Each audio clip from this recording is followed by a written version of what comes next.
Care, the faster way to get better. Insurance. We all need it to protect our homes, health, businesses, and belongings. But having adequate coverage is just the beginning. You also need the support of professionals who stand by your side to protect what's important to you. Fisher Rounds & Associates combines the coverage you want with the commitment you need.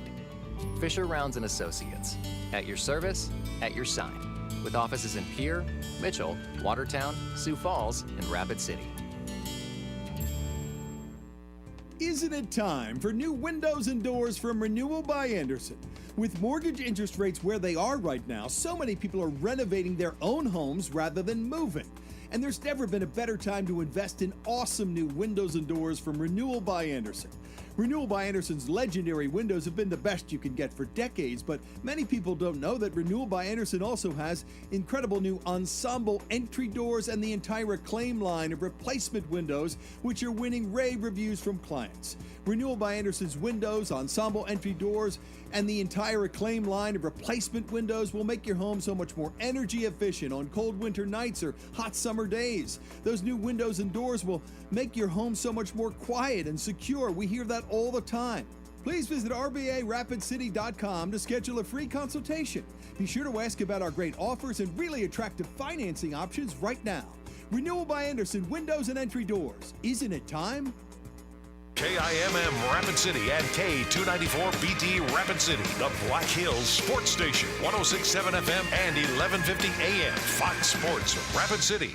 Listing Kristaps Porzingis as questionable for Game 3 tomorrow night against Dallas because of a lower left leg injury. He's doing anything and everything he can to be ready for the game tomorrow. It's a serious injury, and at the end of the day, our team and the medical team is not going to put him in any bad situations. That was Celtics head coach Joe Mazzulla earlier today. Porzingis remains optimistic that he'll be able to play in Game 3. ESPN says Luka Doncic is hurting and that he received a pain-killing injection prior to Game 2 because of a thoracic contusion. He's expected to receive that same injection prior to tomorrow night's Game 3. Jon Rahm is withdrawn from the U.S. Open this week at Pinehurst #2 because of an infection between two of his toes on his left foot. Scotty Scheffler plays with Rory McIlroy and Xander Schauffele at 1:14 Eastern on Thursday. Tiger Woods tees Thursday morning at 7:29 Eastern.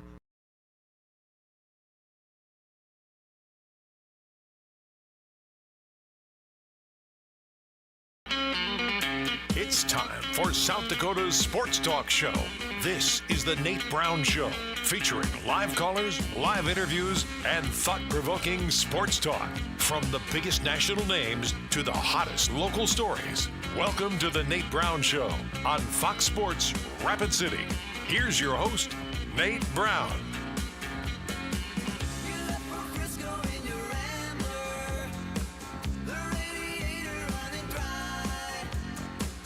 All right, welcome back in on a Tuesday. It's always a great day in the Black Hills. Say it with me. We're back and ready. Warm one out there today. It's summer. I like it. The Nate Brown Show is live from our downtown studio. Welcome in. However you're listening, watching, we appreciate it. A lot of ways you can do that. If you don't know, 106.7 FM, 1150 AM. The radio side heard 5 states strong.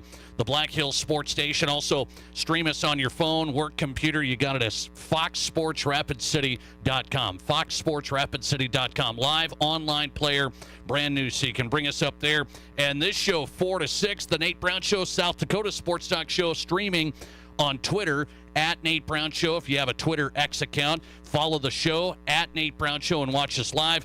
And one more YouTube channel is up and rolling live right now. We have the live show and the archive shows. If you miss anything throughout the weeks, you can go there, search The Nate Brown Show on YouTube, The Nate Brown Show, and you've got us. All right, Tuesday edition, we're back. Brought to you in part by Black Hills Orthopedic and Spine Center, our longtime partner, and that's the #1 team when it comes to the best orthopedic care in the Black Hills. No doubt, I trust the folks at Black Hills Ortho. Start online at bhosc.com. Talked to numerous people over the years. Just great service and treatment at Black Hills Orthopedic and Spine Center. If you suffer an injury, don't let it slow you down. Get back up to speed. Better access, more options at Black Hills Orthopedic and Spine Center, helping you stay in the game since 1976. Start online, bhosc.com. We start here on a Tuesday. We'll look at the guest lineup, some interesting questions of the day. We'll throw it around. mainly from a South Dakota sports perspective. A little South Dakota sports question of the day opportunity this Tuesday. So a lot to cover, so let's get into it. Wyatt Wheeler's going to join us tonight. He covers Missouri State. So why do I have Wyatt on tonight? Missouri State's an FCS program that's jumping to FBS, and that whole situation. What's the smart play for the South Dakota States, the North Dakota States of the world, the USDs? Where is this going? Well, Missouri State's jumping ahead of the group and saying, we're going to go out of the Missouri Valley. We're going to get into the FBS right now. Wyatt Wheeler covering Missouri State. And the latest development, I wanted to get him on, they just lost their athletic director. So they jumped to FBS, and the AD just left yesterday. Wyatt Wheeler coming up. He's with Springfield News Leader. That'll be an interesting one. Also, to the NBA Finals, Game 3 tomorrow. Keith Smith covering it. NBA analyst, front office show is his show on YouTube. Spot Track contributor Keith Smith on Game 3. Mavericks are favored now. In Game 3, that's iffy. The Celtics have rarely been an underdog. We'll talk Keith Smith. Go to the NFL. Frank Schwab on the way, covering mandatory minicamps. YahooSports.com, national NFL writer Frank Schwab. Over to Indianapolis, you bet. Brian Henson drops by, IndyStar.com sports writer from Indianapolis. He has a hot take with the Caitlin Clark scenario. I don't know if you're going to like it. Our friend Brian Henson from the Sioux Falls Argus Leader, now with the Indy Star, he's got a hot take. I'm gonna get into that with Brian Henson. And finally, Major League Baseball writer Scott Pianowski on tonight from Yahoo Sports Major League Baseball. Tuesday show locked and loaded. Great guests across the board. Let's get you on if you want in. 720-1067 is the studio line. 720-1067. You can call, be a part of the program. And the Barron's Wilson text line, same number. Text the show if you can't call. We read those and get those on the show as best we can. 720-1067, the Barron's Wilson listener text line. Okay, we are set. So yesterday, I found this interesting, and you maybe can't catch all of the show, all 2 hours. You have a life. You're busy. You catch 5 minutes, 10 minutes. Maybe you stick around a little bit. Maybe you missed this yesterday. So I talked to Dan Swartos. He's the executive director of the Activities Association in Pierre. They're in charge of high school sports, high school activities. So they have a board meeting coming up tomorrow, and the big headline is about the high school name, image, and likeness policy that is going to get approved and implemented here in South Dakota. That's going to happen tomorrow. So we'll expand on that a little bit. It was interesting, but I learned something yesterday from Dan Swartos that I did not know about, and I wonder if this is a sign of the times, or is it a sign of, yes, we have to change some things because we need stricter rules in this category. And what I'm discussing is, I found out yesterday that the Activities Association's putting together a transfer task force. And so this all goes together. College sports overtaken by transferring and name, image, and likeness. And now you have South Dakota. It's an interesting deal. I don't know if that's why this has been brought up or not. But South Dakota high school sports now, hey, we got to look at name, image, and likeness policy. Is our policy good there? And now the second one is we got to look at our transferring policy. Is our transferring policy good? And so I'm going to lay out the scenario in South Dakota for high school sports. You guys have played them. Maybe you have kids playing them right now. Maybe you have kids coming up. This is an interesting scenario to me. And what the Activities Association is doing is they're creating a task force. I don't know exactly what that means, but they're going to look at what is our current rules? Are they good? Should we tweak them? Let's analyze the situation. Do we need to change anything? So obviously there's been enough discussion or maybe just thought of, we haven't looked at this for, 20 years, however long you want to say. We haven't looked at this enough. So let's have a transfer task force to look at the transfer policy in South Dakota in high school sports and see if it fits and see if it works. Here's the scenario in South Dakota, okay? And this is how I want to start my question of the day. Let's see if we can help the transfer task force. Let's see if we can throw out any recommendations. That's a scary thing, but let's see if we can do that. Here's the rule in South Dakota high school transferring. If I start at Rapid City Central, if I start to school at Rapid City Central, I live in that area, I go to Rapid City Central as a freshman. Well, maybe it's not the right fit. Now I transfer to Stevens. Okay, we see this all the time. We're seeing this a lot. So I transfer to Stevens. I'm an athlete. Maybe I'm a basketball player. Let's just lay this scenario out. So I can go to Stevens once, and we find out our transfer policy in South Dakota is what? Now I can leave Stevens if I don't like it. Maybe it's not the great fit I thought it would be. I can go back to Central now. I can't go to another school without a penalty of sitting out, but I can go back to Central.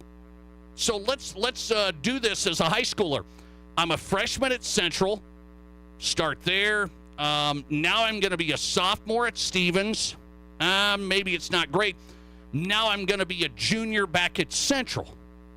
And so they allow 2 transfers as long as you go back to your home school. That's the example there I used was Rapid City Central. Is that that scenario? I just want to ask you up front, are you good with that? This transfer task force is going to look at, should we keep it like that? Should we loosen it up? Should we make it more restrictive?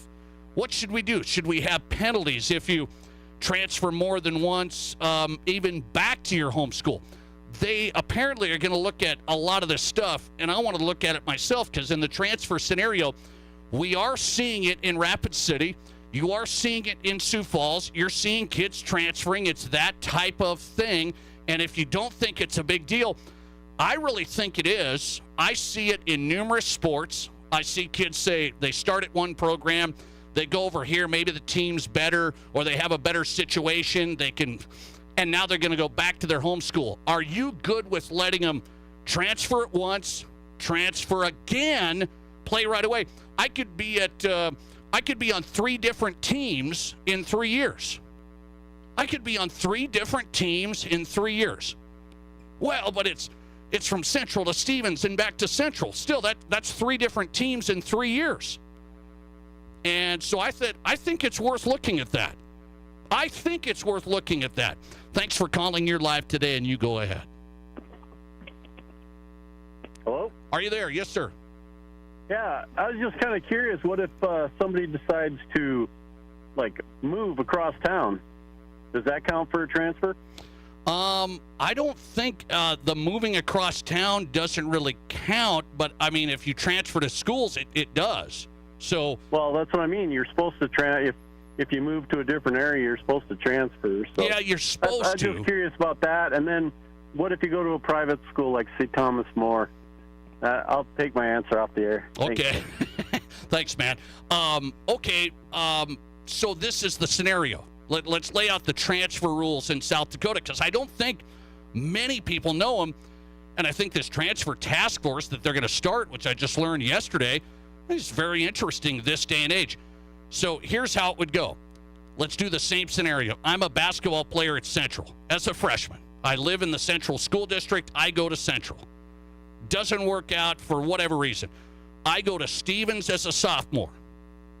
Man, maybe I play my sophomore year and junior year there, but then St. Thomas More is going to have a great team when I'm a senior. And they're really looking at me, man, St. Thomas More, they've been really good. So now I'm going to go to St. Thomas More. No dice. Anytime you go outside of your home school, if you want to go again, that's a sit-out. So then that's a sit-out. Okay, so that's the rule. And I think that's okay. My question is, what if I just want to go back to Central? That's still transferring to another school again. Well, but it's your home school. But it's transferring to another school again. Do you want to limit the transferring of high school kids? That's the basic idea or question I have today. Thanks for calling. You're live, and you go ahead. To that last caller, Little League.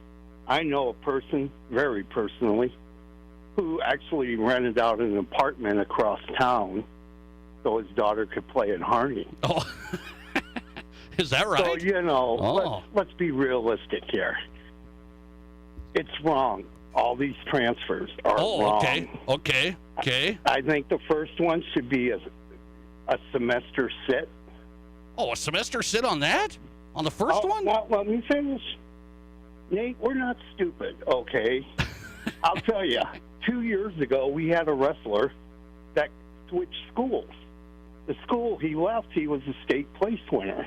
The school he went to, because he thought it'd be better, he didn't even place. Okay, then we had another girl that kicks the ball. Another kid. She switches schools, and from what I'm hearing, she wants back. So, they're kids, Nate. They don't get a choice, okay? Your choice is, that's your mom and dad. People need to take control, don't you think? Yeah, I know what you're saying. Here's where I'm okay. I'm going to give you the one transfer. You're doing it over the summer. You're getting into a new school. That's the rule now, and we let that go. I'm good with that. I'm good with that. Do I want to let you go back or a second time? I don't know about that one. I don't know. See, that's a no, Nate. I mean, let's quit giving these kids the option. I didn't mind having a judge tell me at 17, you're going into the military or jail. Your choice. All right? That was your choice. Take that choice away from the kid. All right. So you say no to the second. Look at college. We got kids, Dylan Raiola, 4 high schools in 4 years. Yes. The new Nebraska QB, yeah. And he won't be there another year. Oh, he will. We'll have Come to on. make a bet on that one. Okay. That's a good one, Steve. We'll think of it. Thanks for getting in. I appreciate it. Have a great day. I'll bet you on that one. I'll bet Steve on that one. Dylan Raiola's going to stay with the Huskers after this year, right? He's not just going to go there for 1 year and then leave the Huskers, right? He's your best quarterback you've had and maybe best recruit you've ever had. Okay, let's not get lost here. My question of the day is South Dakota high school transfer rules. As an athlete, and let's put it this way. Let's go out East River. Should you be able to go from Sioux Falls, Jefferson, over to Sioux Falls, Washington? They got a good football team or whatever it is. And now I'm going to go back to Jefferson now because they're good again. Do we want the double transfer? Yes, we're okay with it as long as you go back to the same school you were at. And Rapid City works really well with this because you've got 2 big schools. You don't have 4 like Sioux Falls on the public school side. So you've got 2. I mean, you got Stevens and Central, and I could essentially play at Central once, Stevens once, Central again. Are you good with that scenario? Okay? That's what I want to know. If I want to go Central to Stevens to St. Thomas More to Rapid City Christian, I'm out. I got to sit out. So there is a penalty there that you can't play in that next sport. Okay? So there is a penalty there. Transferring twice to different schools, 3 different ones. I just find it interesting, and this task force is going to look at, do we have it right in South Dakota? What say you? Do we have it right? The current setup. I can start at Stevens, go to Central, go back to Stevens, whatever it may be. That's the scenario. No sit out on that scenario. Do you have that? Does that setup work for you? Question of the day. 720-1067 on the Barron's Wilson text line. Listener text. How many students do you think are transferring just because of sports, Nate? Kids should be learning and getting taught to succeed in life, not worrying about sports. Well, oh, hang on a second. Is that a sane individual? I'm kidding. I understand. I'm joking with you there. How many students are transferring just because of sports? Let's see. Do you want to? How much time do we have left on the show? I think we got plenty of time to go through them. We're going to need a little bit more time, potentially. Let's see. And there's a few, academics in the better fit. There's a few, you just can't pin it down. Just look at basketball, soccer, football, maybe some wrestling. I'm not as familiar with that sport, but volleyball. Just look at the sports, and Stevens and Central, and they've been sharing athletes quite a bit. One coach here in town tells me he thinks it's happening too much. He thinks the transferring is happening too much, and that's for sports. It's for sports. 74% of you voting. I got 199 votes here flying in. There's a lot. It's a pretty big sample size here. 199 votes on the Nate Brown Show question of the day. 74% of you say it should be a one-time transfer in high school. That's meaning no penalty, no sit-out, any of that. So 74% say one time you can go from Central to Stevens once, but not back again. 26% of you say just give the kids freedom. 74%, pretty heavy. That's pretty heavy. That would essentially want to change South Dakota's transfer rules. Listener response here. Let's get to this one. My opinion, all of education could use more freedom, not less.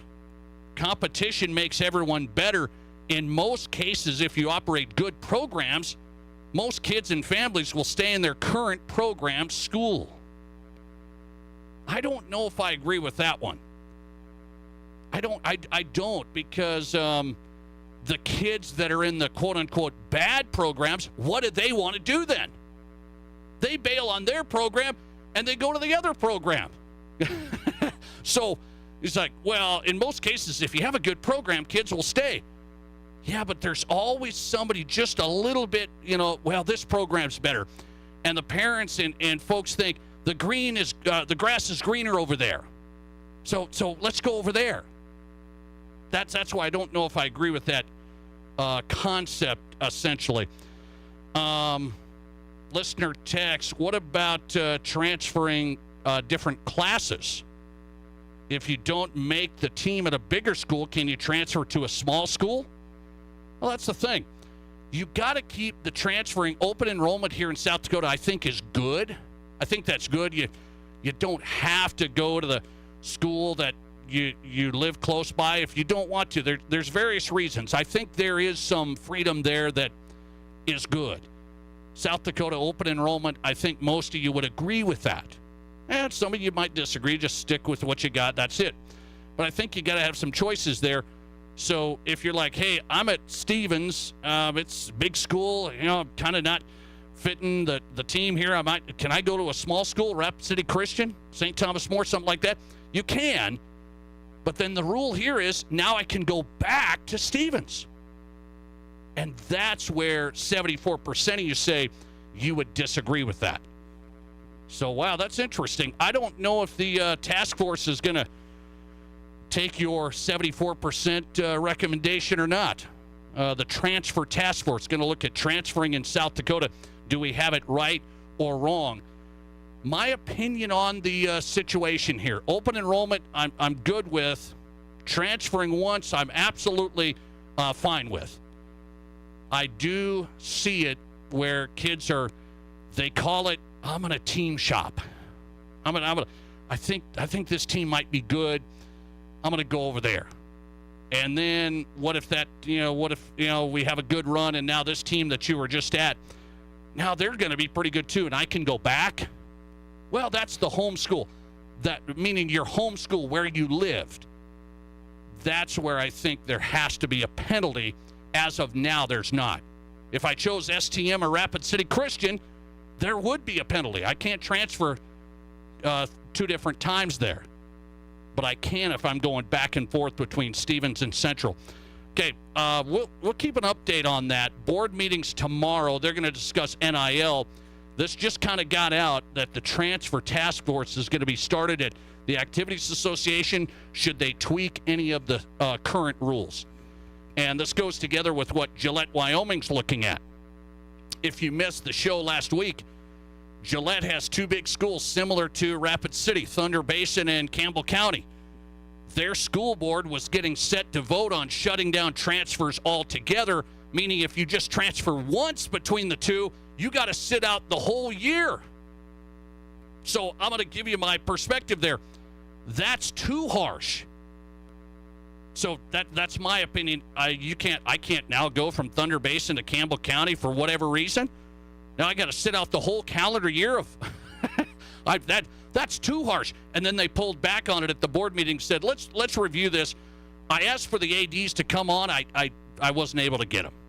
So I do want to tell you that. I asked for the ADs at Gillette, Thunder Basin, and Campbell County, and I wasn't able to get them.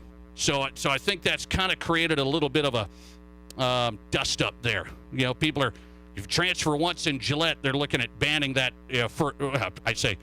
taking you out of sports for a year, varsity level, for a whole year. That's too much. But is South Dakota too lenient? We'll find out what the task force says. We'll come right back here. Let's get going on a Tuesday. Yahoo Sports Major League Baseball writer Scott Pianowski's in. What do I want to ask Scott Pianowski? The Major League Baseball players just did this player survey. You know what this is, right? Who's the most overrated? Who's the best? Who's the best teammate? That stuff from the players. I want to get a little insight. Scott Pianowski on the way. From high school to college to the pros, this is the Nate Brown Show on 106.7 FM and 1150 AM Fox Sports Rapid City. It's baseball season, and the best place to bet on baseball in Deadwood is at Tin Lizzy Gaming Resort. Watch all your favorite games in our comfortable and spacious BetMGM Sports Lounge with wall-to-wall television arrays. And win big with our brand new Grand Slam Streak promotion. Make a qualifying baseball bet daily, and you could win up to $1,000 just for riding a hot streak. Come play, watch, and win at South Dakota's #1 sportsbook, located at Tin Lizzy Gaming Resort, where it's always game on. At Fleet Farm, we know every sunny day doesn't begin and end with us. But if it did, we've got you covered. Everyday fishing gear from Rapala, Berkeley, and Minn Kota. Everyday grilling goods from Weber, Kingsford, and Blackstone. Everyday camping gear from Coleman, Yeti, and Eureka. Whatever makes your day, we're right there with you. At Fleet Farm, we've got everything you need for everyday life.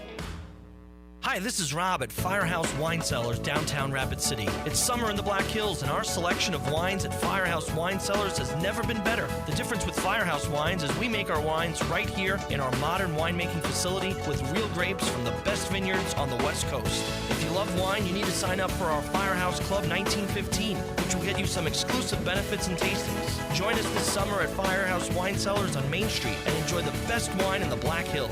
You can see our great selection right now at FirehouseWineCellars.com. We're all going somewhere. Going higher, faster, farther. Going in new directions, to new places. At Monument Health, we keep going so you can keep going.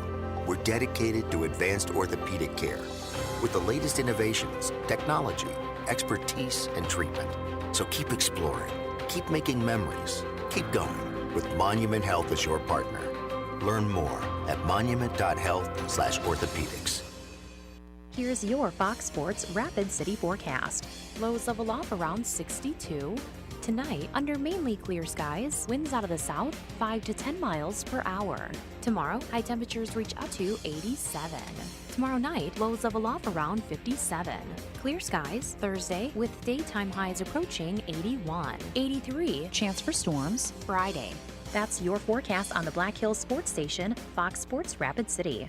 Currently, it's 80 degrees. Hi, it's Nate Brown for Black Hills Community Bank. If you run your own company or you're looking to start a small business here in the Black Hills, you want to make sure you choose the right banking partner. And I know the right choice for business is Black Hills Community Bank. They have plenty of banking options to suit your specific needs. And Black Hills Community Bank is here to help business owners thrive and to make sure you have the support and tools to help your business grow. Just contact one of their business loan experts today or visit bhcbank.com. Member FDIC. Get away from it all in the great outdoors for lasting family memories with a new or pre-owned RV from Dakota Discount RV. We make your RV experience fun and easy by providing you with a quality recreational vehicle, competitive pricing, and professional sales and service. Our large inventory of fifth-wheelers, travel trailers, toy haulers, and live-in horse trailers allows us to save our customers thousands of dollars compared to most dealers. Stop by and see us at Dakota Discount RV, 3330 East Mall Drive across from Cabela's and on JB Road, Black Blackhawk. Hi, this is Dan Patrick. Remember to catch me weekday mornings from 7 until 10 a.m. right here on 106.7 FM and 1150 a.m. Fox Sports Rapid City. And now, back to Rapid City's sports talk show, The Nate Brown Show.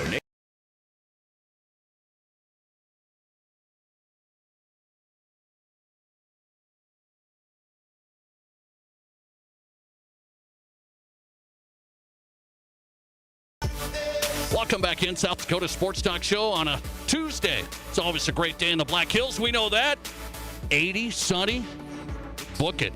Summertime. Here we go. The Nate Brown Show on Fox Sports Rapid City with Scott Pianowski joining us live. Major League Baseball, yahoosports.com. Oh, I like digging into this stuff. The Major League Baseball players did a big survey through The Athletic. You know, this is the players, not the media, not people, what they think. This is what the players think. So I always love this. The NFL does it, NBA and Major League Baseball. And so who's the best player? Who's the most overrated? Who would you want as a teammate? A bunch of stuff here, and I'm going to get into it. Scott Pianowski, Yahoo Sports, Major League Baseball. Scott, good to have you. How are you?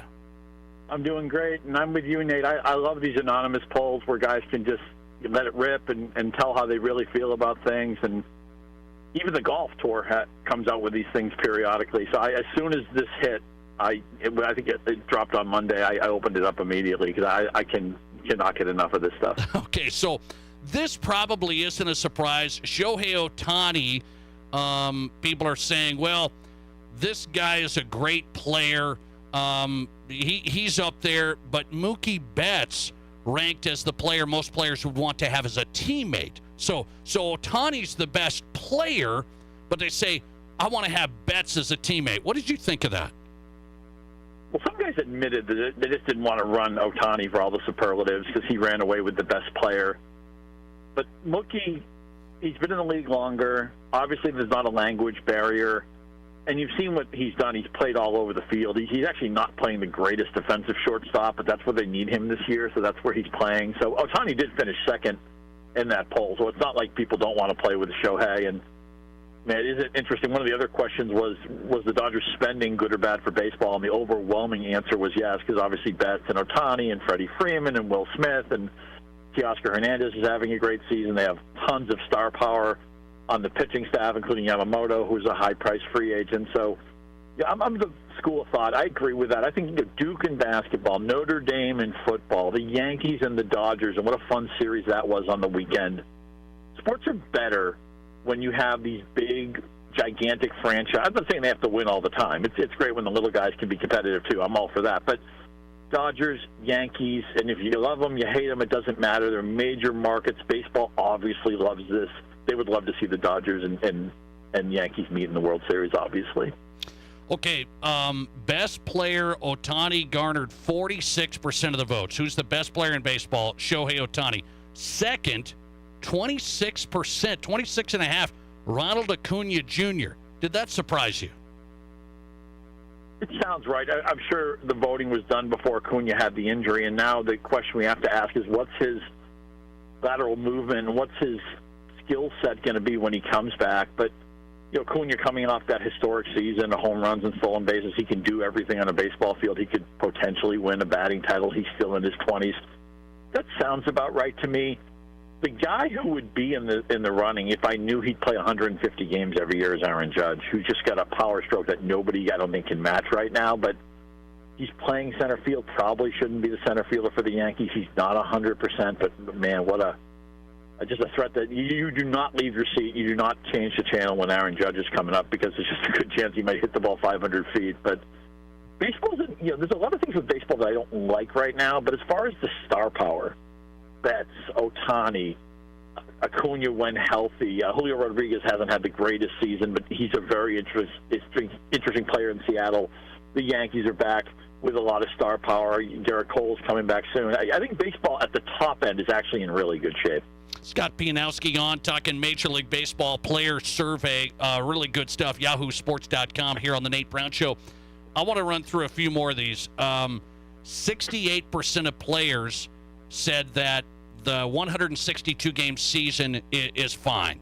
It's not too long. So 68%. What do you say about that number, saying, the season's just fine? I think it is a little bit too long. Nobody wants to give any money back, but could you cut a week? The problem with baseball and the schedule, I mean, the NFL is they're probably going to add an 18th game. I think it's a mistake. Maybe someday the NBA will trim down because they have a really good relationship between management and the players, better than all the other major sports. But the problem baseball will always face is it's the one sport that people live and die with the records. And if you start significantly altering the schedule, it's going to tinker with that in a way that people don't like. So nobody cares about what the assist record is in basketball, or what the I don't know, records in football. Does anybody know off the top of their head what the passing yardage record is? People don't know that stuff, but people know 60 and 61 resonates. Even just milestones. Guy gets 200 hits or 100 RBIs or something like that. A guy goes 30-30. We care about this stuff, and so because people don't want to give money back, because the teams don't want to give the money back. Obviously, the playoffs have been expanded, and that's toothpaste that's never going back in the tube. I think the league would be better with 140, 145, 150 games. I don't think it's ever going to happen. Do you ever think there will be a minor league set up at all? Meaning you have a first half of the year, here's the pennant race. You have a second half of the year. Minor league have done that, and it keeps teams in it. Would they ever consider that? Because it can be late June and your team's out. I mean, you may be toying around with, maybe there'll be something like with the NBA had that in-season tournament, right? And yeah, it's a little bit gimmicky. The Lakers won it. Doesn't mean anything now. They didn't go deep in the playoffs. Now they can't get anybody who wants to coach their team because maybe LeBron James is a coach killer at this time of his career. But you need to find things to do. We saw that in the strike season. This is dating myself a little bit, but back in 1981, there was a strike. They didn't know what to do, so they split it up into a first half, second half. It felt fun as a one-off. It didn't feel like maybe a sustainable thing. But I don't know, maybe teams play for their draft position. In some of the fantasy leagues I've played in, we do that, where the first team out of the money picks first in the next year. Maybe you can put some incentives in for every win a team gets, the players gain from that. There's going to be a reason. There's going to be a way to do that. I'm not sure that the first half, second half necessarily would be the way to go, but it's a good conversation to have. Three most overrated players, Scott. Mm-hmm. Jazz Chisholm, Miami Marlins. He gets the 20% of the vote. He's number one. Anthony Rendon was second. And then the Twins. Carlos Correa, third most overrated player. What say you? Yeah, with Rendon and Correa, they both had the big contracts. Rendon's been mostly hurt. Correa's been a disappointment. Remember, the Correa had that crazy offseason where he signed with everybody, and then he couldn't pass the physical. And the Twins had him for the previous year, and they said, okay, well, we know what we're getting into. It's the devil you know. But he has not lived up to the contract. I thought Giancarlo Stanton might do higher in this balloting. He's actually had a reasonable year this year, but the fact that Chisholm came in first, and he's not one of these big contract guys, so he doesn't have a big X on his back, and he plays for a Marlins team that's a little bit anonymous. I think I wonder if it's part of it is the posturing with him every time. And I don't mind when guys bat flip or guys celebrate or guys have personality. I'm fine with that. But Jazz Chisholm, the way he celebrates, you think he's going 40-40 every year, and he's not. He's in trouble staying on the field. He's a big swing and miss guy. There are holes in his swing. It feels like he's not maximizing his talent. I wouldn't have picked him first, but I thought he was an interesting pick and a nuanced pick because it wasn't just relying on the contract data. Couple more on this survey. What else did players say? 76% say analytics have helped them. So fans, I think, analytics, they get a bad rap. So do you think players like analytics? Does that lead to more technology? Does that lead to automatic strike zone? It could. I mean, the thing that baseball's struggling with is optimization is not always ideal. With the shift, and I know that now the shift is modified, with the way bullpens are handled, you don't want the pitcher to go 3 times around the order. Blake Snell, who showed up somewhere on the overrated list, he's never had a complete game. He's won 2 Cy Young Awards, never thrown a complete game in the major leagues. I don't even think he's been close. And there's a modern pitcher for you. We think of Blake Snell in the World Series coming out in the 5th or 6th inning of a game when he was dealing. But that's the way things are now. Basketball optimization, so all 3-pointers now. Football, everybody wants to throw the ball, and I like to see more I think games are better when there's more diversity of strategy. I'm not sure exactly what you do to this. Right now, we're in a little bit of a dead ball season. We have the lowest batting average, Nate, since 1968, the lowest on-base percentage since 1972. And by the way, in 68, offense was so bad they lowered the mound the next year. And in 72, offense was in so much in the tank, they added the DH in the American League the next year. So I think 310 is the on-base percentage in baseball right now. And this is with a universal DH. But data's good. Learning, whatever you're doing, you want to learn about your finances. You're on a diet. You want to make improvements around the house. Getting information, data, spreadsheets, applying that type of stuff. It's going to make you smarter in whatever you do. The key is to not be overwhelmed by it. The game, as Joe Torre would say, the game has a heartbeat too. It's always going to have a mental component, and you have to balance those two things out. Scott Pianowski in tonight, Major League Baseball, YahooSports.com. Last one. Some of the best organizations players said they would like to play for: Braves, Red Sox, Dodgers, Yankees, Cubs, Rangers. The worst ones. Are you surprised to see the Mets with the Rockies, White Sox, and A's? Yeah, we knew. The A's were going to be the worst. The teams, the White Sox are down there. They're not trying. People can't wait to get out of Chicago. I don't know what their business plan was. And most of the good ones, it's, the cathedral parks, right? Everyone wants to play in Wrigley. They want to play in Chavez Ravine. Fenway, one of the players said it's like a museum. But the Mets have mismanaged their money. And also, just New York isn't for everybody. The media's on you the moment you step onto the field. And we see Giancarlo Stanton, I mentioned him earlier, he went like 1 for 7 in the series. The first time he joined the Yankees, he was booed. Aaron Judge was booed maybe 6 weeks ago. That's not for everybody, Not everybody wants to live in that rat race and live in that tabloid world, so I get it. And that's a Yankee team that's winning. The Mets team, they've spent their money so poorly. They've had, they had the whole Madoff mess. They had their VP who was fired a few years ago for things he did with a text message and a reporter and all that stuff. So there's been a lot of bad juju around the Mets lately. I understand why people don't want to go there. I'm surprised the Red Sox did as high as they did, only because that's another kind of sneaky fishbowl that the city lives and dies with the team. And the park, as much as I love it, I grew up in New England, but the park, there are certain things they can't do with Fenway. It's just a limited amount of space, so they don't have, it's not the most convenient park. The clubhouses are a little bit cramped. They don't have some of the modern amenities. And one of the players said he liked Texas because it was a newer stadium.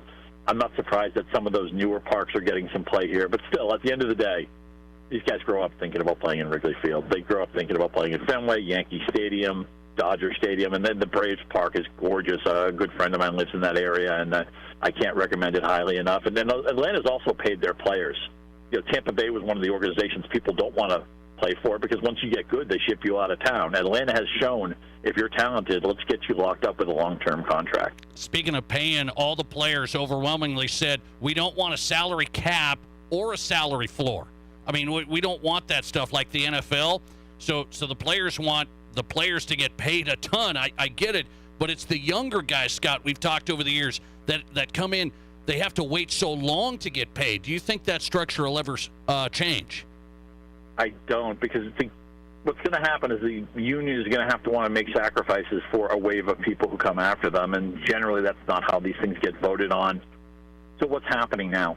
Young stars come up, and they decide, you know what, let's get some of the money now. Let's, get the generational wealth. Let's get our parents in a house.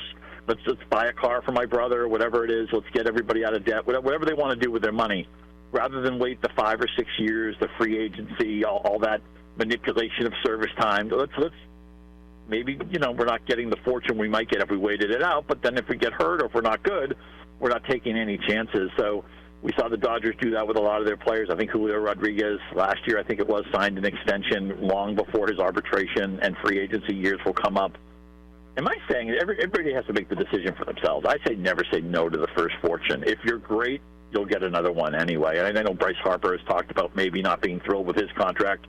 He signed that endless deal with the Dodgers. But I think what's going to happen is, rather than guys wait it out, and the agents want to wait it out, they want to get those big paydays, right? I think it's going to be more of, let's get some of it now, knowing that we're maybe leaving some money on the table, but now we can fly private and live an elite lifestyle immediately.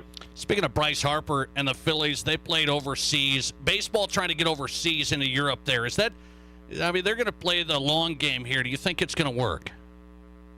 I like it as a one-off. I don't think there's a big question is like, could the NFL have a franchise there? And it's just far enough that it's cumbersome, and I don't know that's. And they've really added a big foreign component to the NFL schedule this year. That just keeps growing and growing. The NBA got this right first, right? When Jordan popped, David Stern took over the league.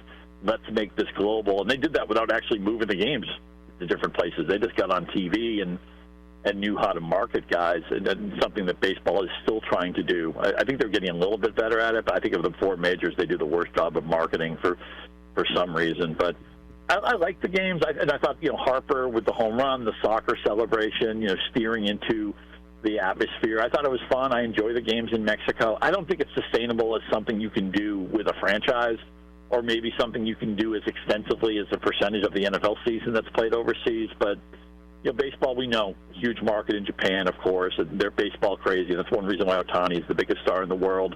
It doesn't hurt to go over in London. It doesn't hurt to dip your toes in there. I just don't think there's a ton of upside. Scott Pianowski in tonight. Great stuff. Wanted your read on it. The player survey out. A bunch of topics covered.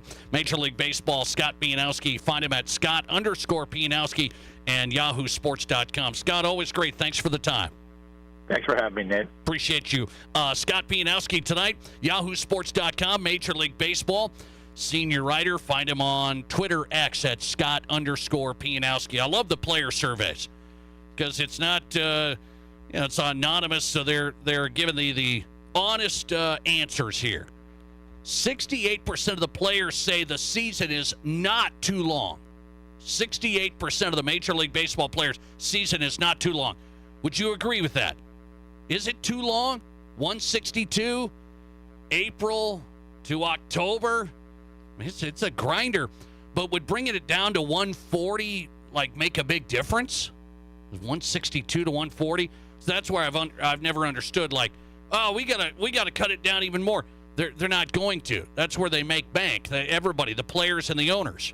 So they want the more games. So even going 162 to 140, to me, that doesn't really put a dent in, the season really got short now. No, this is going to put a dent in their pocketbook, so I don't see that changing.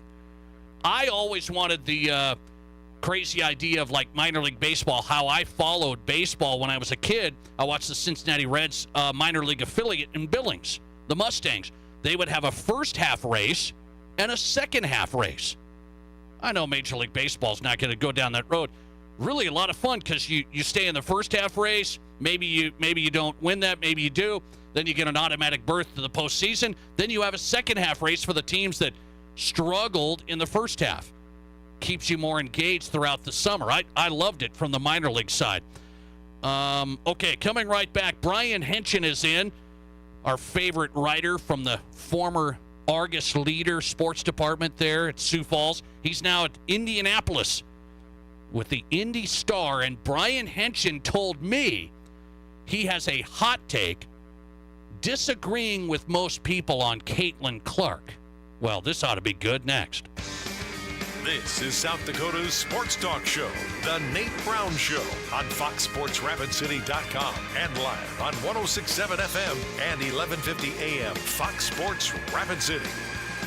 Renewal by Andersen. Isn't it time to replace those old windows and doors? With mortgage interest rates where they are, investing in your home now rather than moving has never made more sense. Renewal by Andersen's legendary windows, ensemble entry doors, the entire Acclaim line of replacement windows will make your home so much more valuable, energy efficient, quieter, and secure. Please visit RBARapidCity.com, call today, ask about great discounts and awesome financing options. New windows and doors from Renewal by Andersen. Isn't it time?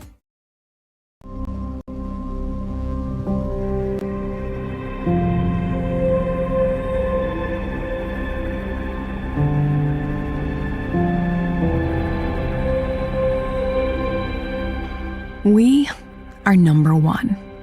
So you can always be their number one. Black Hills Surgical Hospital and Black Hills Orthopedic and Spine Center. The number one hospital in the nation for major orthopedic surgery.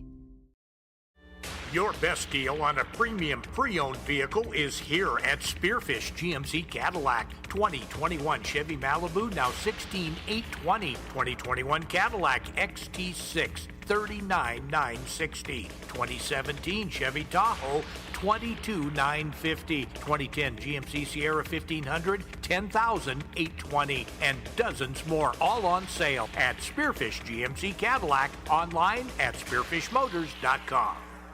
Ready to be part of something big? Meet the Rapid City Sports Commission, the powerhouse behind sports in Rapid City. The commission focuses on bringing regional and national tournaments, supporting homegrown events, and creating opportunities for our kids. But it's not just games, it's a win-win for all of us. Youth sports fuel our economy. Hosting events in Rapid City means out-of-town families shop, dine, and stay with us, which boosts sales tax revenues too. To get in on the action, visit rcsportscommission.com, where we're all about the hustle.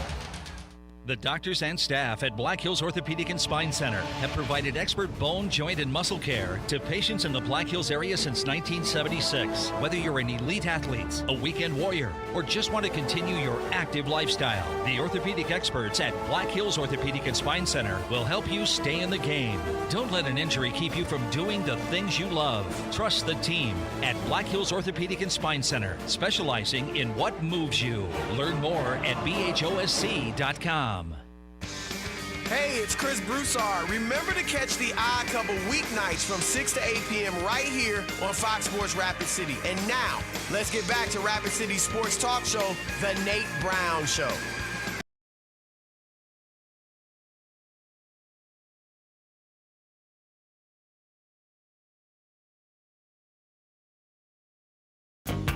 Welcome back in. South Dakota Sports Talk Show live 4 to 6 on Fox Sports Rapid City.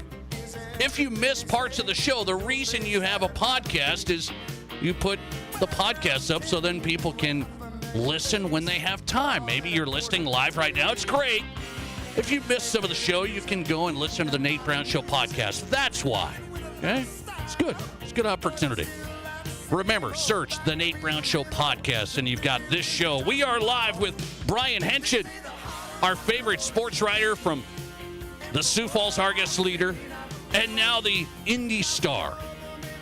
Covered high school sports here in South Dakota. Did a great job. Now he's covering high school sports there for the Indy Star, indystar.com. Brian, it's good to have you back. How are you?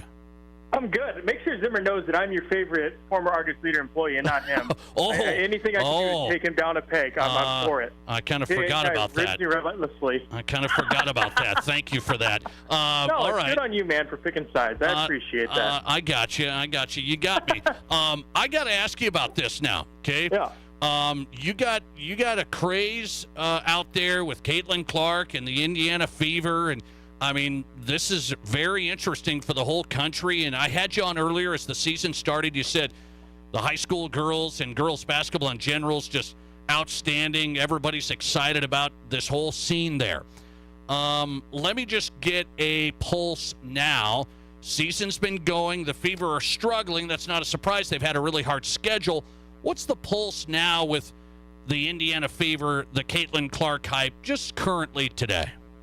It seems like people are still interested. Like, there's still tons of people going to games, obviously. Like, she's still, you see plenty of Caitlin Clark shirts around town and everything. I think in terms of the media, we've crossed over into that overkill, oversaturation spot that I remember. I think you and I talked about that actually on draft night of, like, is it going to get to a point where people are nauseated by all this Caitlin Clark stuff? And honest to God, Nathan, I didn't think we'd get there, but here I am. You think so? You think so? I mean, maybe, at least for me personally, it's just to the point where everybody has a take, and their take stacked on takes, and it's just, it's nauseating, man. And it's just like the Olympics thing, like, we're going to get into. Like, it's a perfect example of just how far we've gone, not we, but they have gone, it's like they've jumped the shark, and it's just let the women play basketball for a little bit, huh? I'm with you on that. I am with you on that. Here's what I said yesterday. It feels like we have something every other day on Caitlin Clark, and it's a controversy, and I don't know if it always should be, and it feels like, how did this golden ticket for the WNBA, people that fans love her, how did it turn into a first take topic for 40 minutes, and now it's just getting all over the place, and now people are getting negative on top of it? Because it's easy clicks, man. Like, that's all these people care about is just clicks and eyeballs and just what gets me the most likes and the most retweets. Like, they don't care about having substance to anything. They just want to have a take. And like you said, like you nailed on the head, like it has to be controversial because that's what people are going to pay attention to. So everything, like if she has a type of cereal that somebody doesn't like, we'll see a blog about it, and then we'll see a blog about the blog, and then we'll see it in interviews, and then that clip will get clipped off, pulled out of context, and played everywhere for more takes. And it's just a vicious cycle, man, and it is just nauseating. And I tell you, I'll start the conversation on the Olympics thing. It's like people forget that this is an international competition where they're trying to win a gold medal. They're not really concerned about TV ratings or any of that baloney. And it's, you know what I mean? And it just, I think it also, at least for me, it reminds me and shows me that we still have a really long way to go in terms of how we treat and view, not we, just the collective we, treat and view women's sports. Like, it's being treated almost like a charity case. You know what I mean? And it's really frustrating as somebody who covers it and is in the weeds on it on a daily basis because that's his job. It's frustrating to see. And obviously in South Dakota, too, it's a totally different ballgame because there's so much vested interest in it. It's genuine. But it's just like people still just aren't quite getting there. And there's still work left to do, I think, in terms of that. And the Olympics thing is a perfect example of that, where it's like just because she's a really talented college player, that automatically means that everybody else is trash and she should be on this Olympic team. And because they didn't, it's just the biggest snub or whatever Christine Brenneman or whatever wrote in USA Today. I mean, just stuff like that, man. It just hit me over the head with a brick and tell me when it's over. So you're telling me some people that maybe haven't followed the women's game, whether that's Stephen A. Smith or the list goes on, they haven't followed the WNBA at all. They haven't talked about it ever before. Now the Caitlin Clark show's going, they're right in the middle of it, and now they're the ones saying, oh, she should get picked, absolutely should get picked. Like, you're saying that's not genuine. I don't think so. I think it's I don't think it's genuine at all. I think it's disingenuous. I think it misses the point, too. I mean, there's a ton of really talented women's basketball players out there, like Diana Taurasi comes to mind, and like a bunch of women who've been rolling to winning gold medals left and right in the international circuit, too, that are deserving. And honestly, as you know, as a fan of the Fevers, and I don't have to cover them at all, like, it's not the worst thing in the world for that woman to get a break either. You know what I mean? Like, if you're a Fever fan, you should be kind of happy that Caitlin Clark's not having to play in that because she gets some time off and a chance to recharge after that brutal schedule. Okay, so here's the next thing on that. So you're kind of going against the grain here, Brian Hitch, and you said you had a hot take. You texted, you said, I got this, I got it. So I told the audience, get ready. Hinchin's going against the grain a little bit because there's a lot of Caitlin Clark fans. I'm one. I'm going to go watch her in Las Vegas in a month, and so I'm excited about this whole thing. I think she's generational, and the hot take, the whole thing, the brand is just off the charts. I did say if she was put on the team, the argument in the reporting was if she didn't get to play a bunch, then all the Caitlin Clark fanboys would go crazy, and that would be the next controversy. Oh, 100%. 100%. Okay. Oh, man. Yeah. Is that a reason not to pick her? Is There's... that a reason not to pick her, though?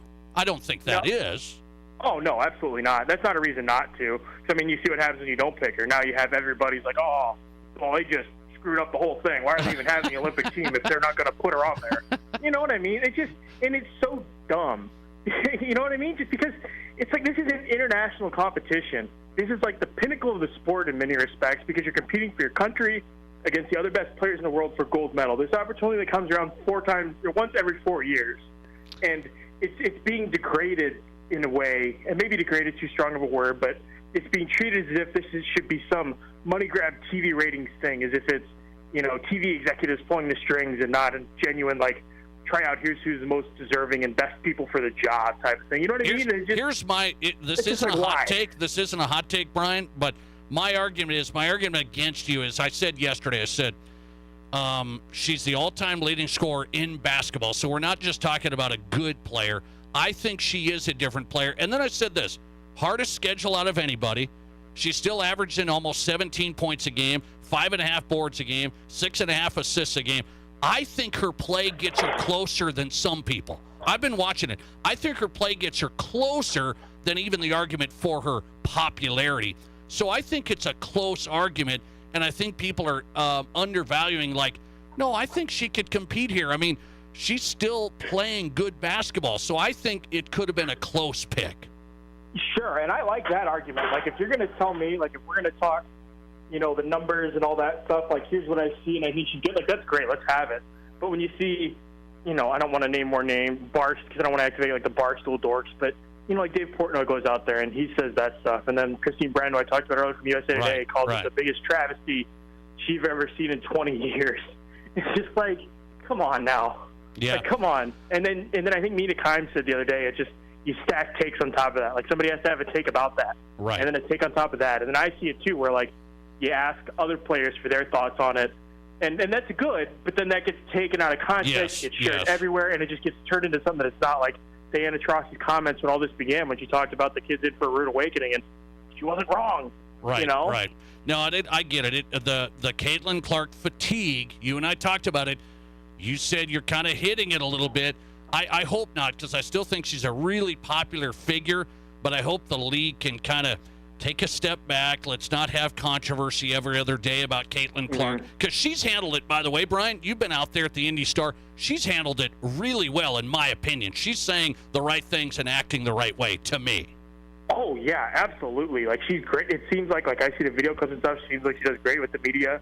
I keep in contact, obviously, with our Fever reporter, Chloe, and she talks about how, she's pretty available, makes herself available, does all the interviews, answers all the questions and that. And, I mean, I can't imagine that it's very fun for her either, having to read all this stuff. And to be clear, I still love watching Caitlin Clark. I'm still planning to go to a bunch of games this summer, all that stuff. It's nauseating, the narratives around it and the stuff that we're talking about, just that external stuff, because it just strips away and just, you know what I mean? It's just like it kind of gets away from the main point of it all. I said yesterday, it can get negative, and that's not a good thing. I mean, it's just not. And I agree with you, too, but to be as, she's 22, 23 years old, handle this firestorm as graciously and as well as she has is pretty remarkable. I mean, obviously I'm around high school kids a lot, and it's the same kind of thing where it's just like you forget sometimes that these are young people. Right. Like, she's a young adult dealing with all of this stuff, the positive and the negative, and we're not even getting into some of the stuff that probably pops up in her social media mentions and things like that, which is something that her and Aaliyah Boston talks about, and just how toxic Instagram was getting to them, for instance. And to handle all that as well as she has and not having any slip-ups or anything like that is pretty remarkable for a woman her age. Brian Henson on tonight. IndyStar.com covers high school sports out there for the Indianapolis Star. I'll let you run with this really quick. Tomorrow in South Dakota, your old stomping ground here, we're going to pass an amendment and high school name, image, and likeness policy. Now, it's not going to mean kids can just run out there and, get rich from the Pizza Ranch, but there is a policy that they're going to vote through. The schools voted for it. 95% said, yes, let's have rules and a policy for NIL in place. What do you say? I tip my cap to Dan Swartos and company for being proactive and getting ahead of it. I mean, it kind of felt inevitable in some respect, the NIL thing. I don't know how I feel about it for high school kids, but being proactive and getting ahead of it, and that seems like a good thing, making a decision one way or the other on it. So I haven't had a chance to read the legislation, but just at a superficial level, I tip my cap to them on getting ahead of it, instead of dealing with the problem after it's already been created. I'd agree with that. IndyStar.com, you can find his work there. Covers the high school sports scene in Indianapolis. Find him at Brian_Henson. Brian, always great, man. Thanks a lot.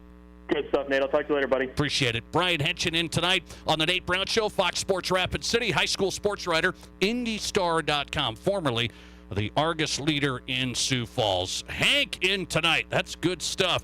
Next, it's Frank Schwab. Oh, Frank Schwab has some thoughts on your boy, Aaron Rodgers, missing his first mandatory practice. What happened? That's next. You're listening to The Nate Brown Show.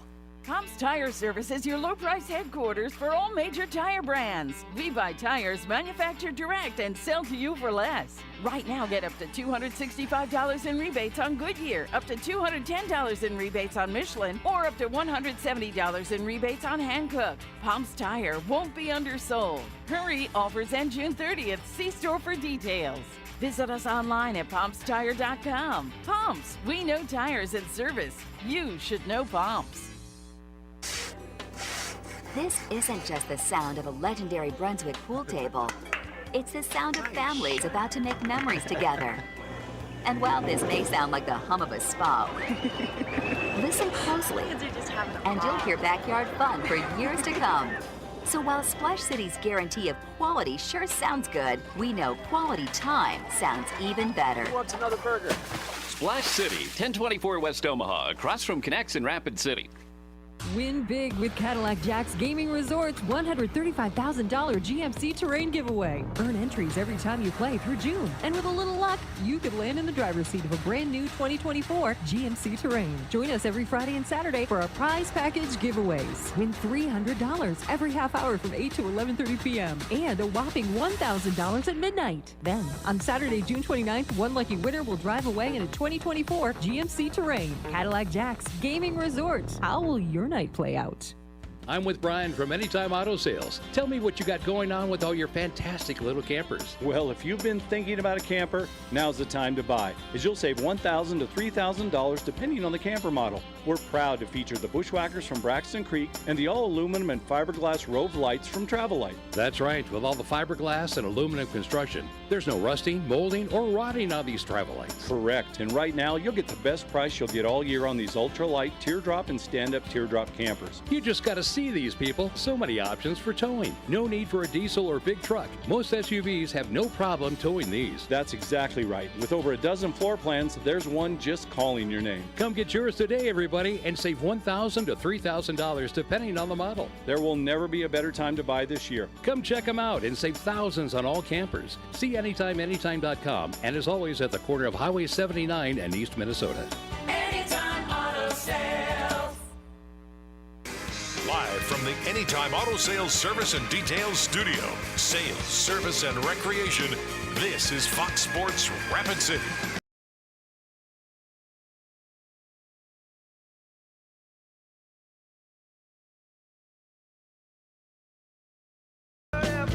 Welcome back in. South Dakota Sports Talk Show live, 106.7 FM, 1150 AM, Fox Sports Rapid City. Thanks for checking in. However long you spend with us, we appreciate it. We're live 4 to 6. We're into the Drive at 5, brought to you by Summit Automotive Group. When it comes to pre-owned in Rapid City, start at summitautogrp.com. Experience car buying built around you from start to finish. Finish up with the right financing for you and your family where things are at. Start at summitautogrp.com. Take a look. There's places that have pre-owned vehicles, but Summit experienced car buying built around you. All right, Frank Schwab's on tonight. Back in it. NFL writer, yahoosports.com. Well, some story out of the New York Jets camp already. Say it ain't so. I mean, say it ain't so. It's the first day of mini camp, and we got a story with Aaron Rodgers not coming to practice. Frank, good to have you on. How are you? Doing well. Okay, what do you say about this deal? Here we go. It's going to be blown up. Aaron Rodgers misses minicamp practice, and it was unexcused. He went to an event that was important to him, said the coach. So what do you make of this start? I was actually surprised, maybe I shouldn't be, at the kind of flippant attitude the mediascape seemed to have over it of, oh, it's just 2 days, who cares? Aaron Rodgers is 40 years old and a four-time MVP, and what difference does it make? Because it does make a difference. He is the guy who late last season said, quote, they need to flush the BS out of the building and get rid of the distractions, and yet here he is. This is not a voluntary minicamp. This is the mandatory one. And I don't know, maybe we'll find out and we'll say, oh, that makes perfect sense why he'd miss the minicamp for that reason. But if it was that important, the Jets would have excused it, right? Like, I think that the key to this whole thing, and I really believe this, is the wording of excused versus unexcused. If Robert Saleh would have gotten up in front of the media today and said, Aaron was excused, it's a personal matter, we're fine having Tyrod, he's been here for this many practices, we're fine getting Tyrod Taylor extra reps, no big deal. It wouldn't be a big deal. We wouldn't be talking about it right now. But the fact that the Jets, who have bent over backwards for Aaron Rodgers for the 15 months they've had him, came out and said, no, this was unexcused, that's telling to me. That is the Jets being kind of irked at this situation. Why are you not here when everybody else is here? I don't know. Again, maybe we'll find out some reason, and we'll be like, okay, that makes perfect sense, and it's really not a big deal. But as we sit here right now talking about it, I do think it's not a big deal that he missed 2 days of practice, but it's just it's not a great way to set the tone for this let's flush the BS and get rid of the distractions the season. I think it's going to have to be a pretty good excuse for me to say Aaron Rodgers was totally justified not being there. Well, here's the thing. The background, Frank, goes to the Packers. You go all the way back to Green Bay, and there was drama there. Do you think drama just surrounds Aaron Rodgers? Is this going to be that type of deal for the Jets or not? It really could be. I mean, he doesn't deflect it. Even if he doesn't bring it upon himself, it's not like he's one of these guys who does a good job, avoiding it. He could just show up to work when you're required to for a couple of days during June. I don't know. I still believe the Jets. Look, ultimately, I think the Jets will be fine. I think our talent is incredible. I think that they can win the AFC East. They're really, really good as long as Rodgers is a perfectly reasonable, above-average quarterback. But I don't know if we get into late September and the city is burning, as it sometimes does in New York around their sports teams. I think we will kind of look back at this as one of those moments of what was so important that he couldn't get there, because you're just inviting this firestorm and for what. So we'll see. But you know how the Jets, that whole market acts. This is going to be a big deal, and it's the first of many, many big deals that will be part of the Jets 2024 season. Who is your pick to win the AFC East? Have you picked a team? Not officially yet, but I'm leaning the Jets. I just believe. I keep looking at that team and saying if they would have just gotten average quarterback play and not the 32nd best quarterback play in the NFL, they would have been at least on the Bills' level. Let's put it that way. And I think that with as many questions I might have about Aaron Rodgers coming off an Achilles surgery, I just can't imagine they're going to be anywhere near the 32nd best quarterback team in the NFL this year. Frank Schwab on tonight, NFL writer at yahoosports.com. Aaron Rodgers misses the start of mandatory minicamp practices, and we'll see where that goes. I want to go to mandatory minicamp there in Denver. So Bo Nix is the story. Now, there's a report out today that Bo Nix is going to be ready with Sean Payton, not just kind of ready, but ready to roll week 1 against Seattle. What do you say? I mean, I think part of the whole reason you draft Bo Nix is because he should be ready. Here's a guy who set the NCAA record, blew it away. It's never going to be broken. First starts by a quarterback because, the extra COVID year and all that. I mean, if he's not ready to start right away, then he's probably never going to be ready to start. Like, one of the benefits of him was all this experience he has. And he was, generally regarded as a very, very smart guy who was, when they had meetings, pre-draft meetings, he's picking things up really, really fast, being able to recite them back to the Broncos coaching staff in regards to Sean Payton's playbook and all that. So I just look at this as Bo Nix should be ready week 1. And if he's not, it's a little bit troubling to me. I know that, not every rookie has to start week 1, but if you're a guy with, 62 career starts or whatever, and you can't beat out Jarrett Stidham to start week 1, I don't know that he wasn't drafted as some developmental ceiling guy. He was drafted as kind of this is a pretty good product right now. I don't want to say finished product because he's far from that, but a guy who should be able to come in and play sooner rather than later. So it doesn't surprise me that the reports on him have been good so far. He kind of profiled as that type of player. We'll see if he can keep this momentum going until August, because I can't lie. It would be if somebody else is starting for the Broncos week 1. I think it's a little bit of a disappointment and a little bit of a red flag for them. I don't think Sean Payton would have anybody else start, would he? At this point, Sean Payton, that's his pick. I'd be shocked. I mean, it would be if the wheels just fall off for Bo Nix in the preseason or training camp, right? Like, that's how we'd get to the point of somebody else needs to start other than Bo Nix. I think this has got to be his job to lose. I know you don't, and not everybody loves starting a rookie quarterback week 1, and I get that, but especially the 6th quarterback in the class. Whatever we want to say about how deep this class was, he was a 6th quarterback off the board. But again, I just look at it as, if Bo Nix doesn't start week 1, then what was kind of the point of drafting him? He was supposed to be, practically speaking, a polished product. Frank Schwab on tonight with yahoosports.com, covers the NFL. Find him on Twitter X at Yahoo Schwab. Russell Wilson's over at Steelers camp. He said today he's revived in every way. Revived in every way. Is that fit with Mike Tomlin? They just extended Tomlin. Is that a good fit there with Russell and Tomlin? I would think so. I mean, I see Tomlin as a really, really good leader and a guy who players genuinely like playing for. The Peyton Wilson thing was just awkward from the beginning, and Peyton was never bought in. I mean, once the stories came out that in October they were already asking Wilson to change his contract, that just leads me to believe that Peyton never really was sold, that he just wasn't going to make it work.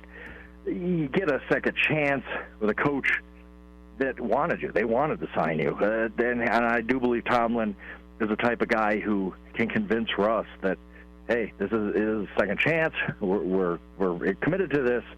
Now, do I think it's the best thing for the Pittsburgh Steelers to start Russell Wilson week one? I really don't. I think it's the best thing for them to start Justin Fields because Russell Wilson has no upside for the future for them. I mean, he's on a one-year, $1.2 million deal, and he's 36 years old. I'd rather start the young kid. But if Russell Wilson can win that job, look, he did not play bad last year. He didn't play great, but he wasn't bad. He was bad 2 years ago. He was not bad last year. And if he can keep some of that momentum going, maybe the Steelers will find something with him. I want to see it because I like good quarterback play in the NFL, and he was so great with the Seahawks. I'm interested to see if it happens, but I think that relationship's going to work out a lot better than Peyton and Russell Wilson did.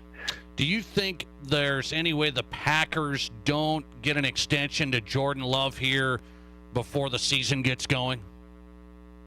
I mean, they should. I mean, they have to look at what the Dallas Cowboys have done, kind of always waiting too long with Dak Prescott and others, and then having to pay more than they ever should have. I mean, CeeDee Lamb, you kind of drag your feet a little bit on his extension, and then Justin Jefferson signs one that blows out the market, and now the price has gone up. What's the point? There's no point waiting in the NFL unless you're not sold. If the Packers are not sold on Jordan Love, maybe a wait. But the downside is, all the zeros going on the end of that contract. If Jordan Love doesn't get a contract before the season starts and plays relatively well, the prices just keep skyrocketing, especially at that position. So I think it would be smart for both sides to get a deal done. I don't know that I can't sit here and say there's no risk to it. I mean, Jordan Love has one good half of a season. Yeah, it was really good, but it's a half of a season. But I think if you're the Packers, the gamble is a lot worse if you wait on that contract and Jordan Love plays well for a few weeks, and then you're all of a sudden you're talking probably $60 million a year for that guy. NFL writer Frank Schwab in tonight. Good stuff. YahooSports.com. Find him on Twitter X at Yahoo Schwab. Frank, always appreciate it. Thanks a lot. Absolutely, I appreciate it. Thanks a lot. Frank Schwab tonight. Good stuff right there. Poppin', NFL national writer for Yahoo Sports, live on the Nate Brown Show. Find him on Twitter X at Yahoo Schwab. All right, a little rapid-fire QB stuff for you. Aaron Rodgers to Bo Nix to Russell Wilson to Jordan Love. Boy, what a season. I'm starting to get excited. Mandatory minicamp rolling. Starting to get excited. The update up in Minnesota. Did you hear what Kevin O'Connell said about J.J. McCarthy? Said he looks good. Well, what's he going to say? Sam Darnold looks a lot better than J.J. and J.J. McCarthy, Vikings fans. He looks good. There's your update. Into the drive at 5 of the Nate Brown Show. Let's go to this National High School Coach Survey. This is an interesting one. National High School Coach Survey. Which coaching position reports being the most stressed? Which sport? These coaches say we are the most stressed, and it's because they get criticized often and always. This position, and it's hard to fill from what I've heard from some ADs here in this state. We'll discuss next. Did you miss an interview or great segment on The Nate Brown Show? Just find The Nate Brown Show podcast and listen wherever you download your podcasts. Renewal by Andersen. Isn't it time to replace those old windows and doors? With mortgage interest rates where they are, investing in your home now rather than moving has never made more sense. Renewal by Andersen's legendary windows, ensemble entry doors, the entire Acclaim line of replacement windows will make your home so much more valuable, energy efficient, quieter, and secure. Please visit RBARapidCity.com. Call today. Ask about great discounts and awesome financing options. New windows and doors from Renewal by Andersen. Isn't it time?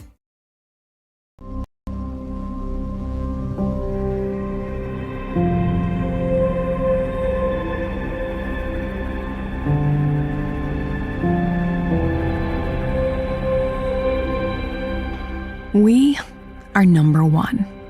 So you can always be their number one. Black Hills Surgical Hospital and Black Hills Orthopedic and Spine Center. The number one hospital in the nation for major orthopedic surgery. KIMM Rapid City and K294BT Rapid City, the Black Hills Sports Station, 106.7 FM and 1150 AM, Fox Sports Rapid City. Danny Manholt Rapid Chevrolet buys cars. You heard that right. We don't just sell cars, we buy them too. We make cash offers to purchase local cars, trucks, and SUVs every day. Tired of listing online? Tired of messages? Or just tired of making payments? Whatever the reason, make an appointment at rapidchevrolet.com for a no-obligation appraisal. It's fast and free. When you're ready to sell, we're ready to buy. At Danny Manholt Rapid Chevrolet, Rapid City. Customer service and knowledge. You expect it, and we provide it. As a general insurance agency, Fisher Rounds & Associates has aligned itself with the nation's strongest carrier networks, giving you the highest quality coverage at the best possible price. When it comes to claims or other issues, we handle everything so you don't have to. That's what we mean when we say we're at your service and at your side. Fisher Rounds & Associates, proudly serving South Dakota with offices in Pierre, Mitchell, Rapid City, Sioux Falls, and Watertown. Hi, it's Colin Coward. Great to be in the Black Hills. Getting heard weekdays 10 to 1 on 106.7 FM and 1150 AM. Fox Sports.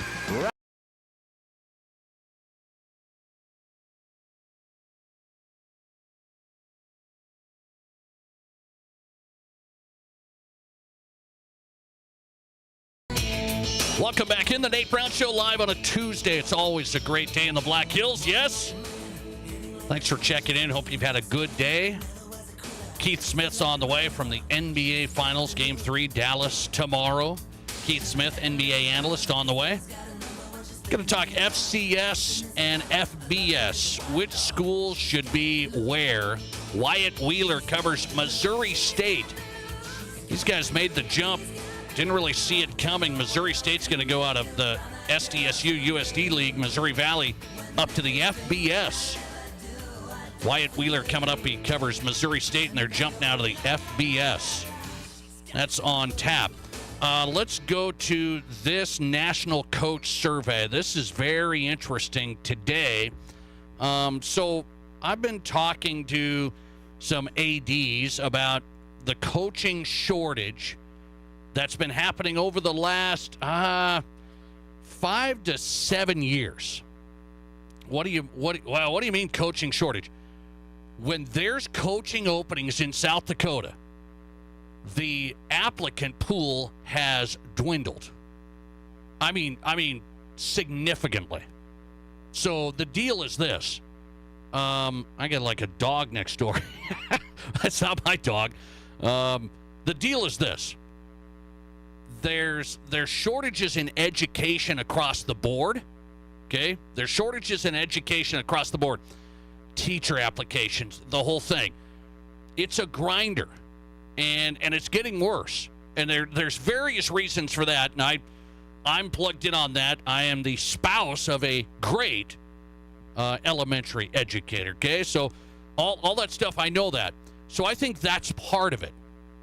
I do believe that's part of it. Hey, we're not getting coaching applicants because a lot of times the coaches are teachers, and education as a whole is kind of not getting as many people interested and the whole thing. So I've been told over the last 5-7 years, I've been talking to ADs, not just making it up. There's been jobs at big schools. These are jobs that guys would want to have, guys and gals. They'd want to have these in the past. And now there's not many applicants, to be quite honest. Not nearly as many as there used to be. So I looked at this National Coach Survey. This is a national one that came out. They asked coaches, what do you like about coaching? What's stressful? This and this. Different coaches, different sports. 29% of football coaches reported the highest level of stress. So football, in this national coach survey, football coaches say they're the most stressed, because the national average is like 21% of coaches saying they're stressed. Football, 29%, so about 1 in 3 almost say, yeah, we're stressed. Football coaches 2 times more likely in this survey to report parents often or always criticize their coaching performance and the performance of their athletes.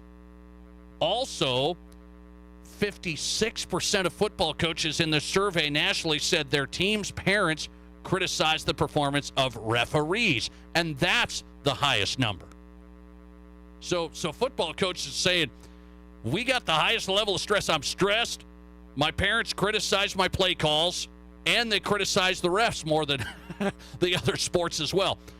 Do you buy that one? So I'm going to say, why do you think high school football head coach openings are receiving fewer applicants than in the past?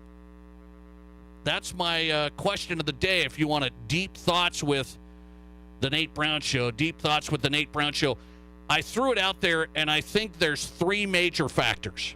So if you were to vote for one, what would you tell me? High school football head coaching openings, is it too stressful? This national coach survey, they're number 1. That's the number 1 coaching position that says they feel the most stressed is football. Is it too stressful? Is it too much time commitment?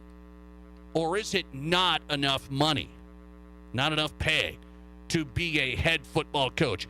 If you were to vote for one, high school head coaching openings in football, there are fewer applicants these days than in the past. Why do you think that is? Too stressed, too much time, not enough money. That's what I'd like to know from you. Here's some reaction. Let's see. 42% of you say not enough money. Not enough money to do it. 42%. 35% voting it's the time commitment. And it is big. I mean, we're talking off season.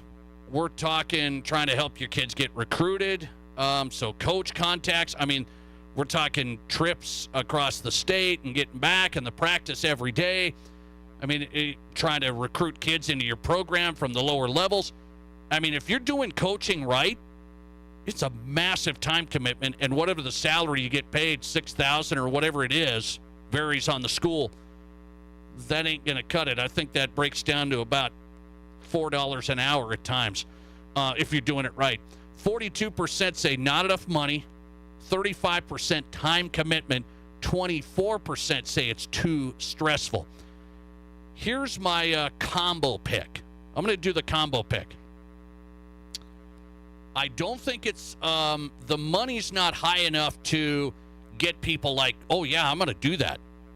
Like I think 10,000. Now you're talking. Now I mean, people are like 10,000 here in Rapid City, South Dakota. 10,000 to be the head football coach over here. I think now you're talking. I don't know if school. I mean, I don't think schools can do that. I'm just saying if it's instead of 5, it's 10. That's a pretty big difference. So I do think the money doesn't even play in. Spending all the time with other people's kids. If you don't have a kid involved in the program and all of that time and effort. So I think it's a combo of the money and the time commitment. The stressful stuff, you know what you're getting into, I think. And I don't know why football's the most stressed. I think there's coaches across the board, basketball, soccer, whatever it is, complaints. Everybody thinks they know until they want to try it. And guess what? They don't want to try it. They want to tell you how to do it, but they don't want to do it. They always have the great ideas for practice and what to do in games, and you got to do this. They don't want to do it. So all the young coaches and all the coaches out there, my recommendation, I'm not an expert, but just stay with it. Don't hear the noise. Don't be worried about the outsiders because they don't want to do it. they want to tell you all the big stuff, all the things you're not doing right. They're not willing to do it. So I appreciate the coaches that are. We're running out of that category. I do believe that. Money and time, I think, are the two big factors. I don't think the stress. I don't think so. Let's see here. Listener text, the juice ain't worth the squeeze.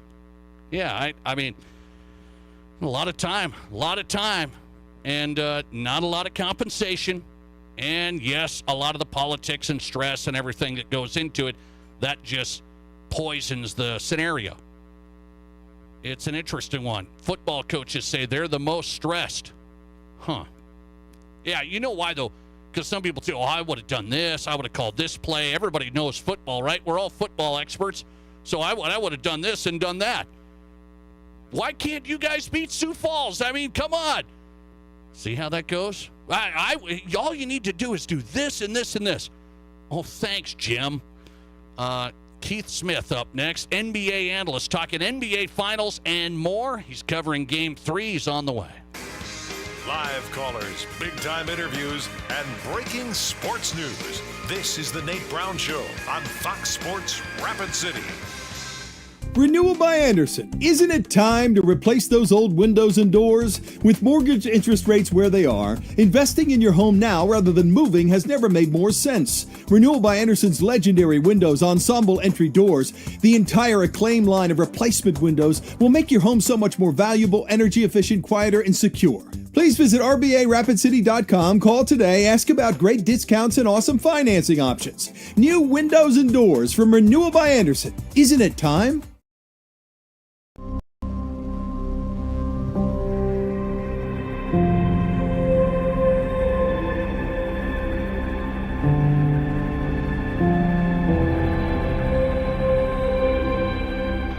We are number one. So you can always be their number one. Black Hills Surgical Hospital and Black Hills Orthopedic and Spine Center. The number one hospital in the nation for major orthopedic surgery. Warren Chemical and Equipment Company has a 5-step lawn care program to make your lawn the best it can be. Let Warren take care of your lawn weeds, plus 5 applications of fertilizer and micronutrients for a green, healthy lawn. We also offer lawn aeration to help your lawn breathe. Warren's 5-Step Lawn Pro Service is the original lawn service company in Rapid City. Single applications of weed and feed or just lawn weeds are also available. Call Warren Chemical and Equipment Company for an estimate on our 5-step lawn care program for your lawn. Phone 342-7644. If you want the peace of mind that your next pre-owned vehicle is the best it can be, you want Honda True. And you only find it at Danny Manholt Rushmore Honda. Our Honda certified pre-owned vehicles are thoroughly inspected and backed by 7-year, 100,000-mile powertrain coverage, up to 2 complimentary oil changes, 24/7 roadside assistance, inspection report, and 3-day exchange. You simply can't buy the wrong vehicle. Search our inventory at honda-true.com or see us at Denny Manholt Rushmore Honda. Hey, this is Rob Parker from The Odd Couple. Don't miss our show weeknights from 6 to 8 p.m. right here on Fox Sports Rapid City. And now we'll send you back to Rapid City Sports Talk Show, The Nate Brown Show.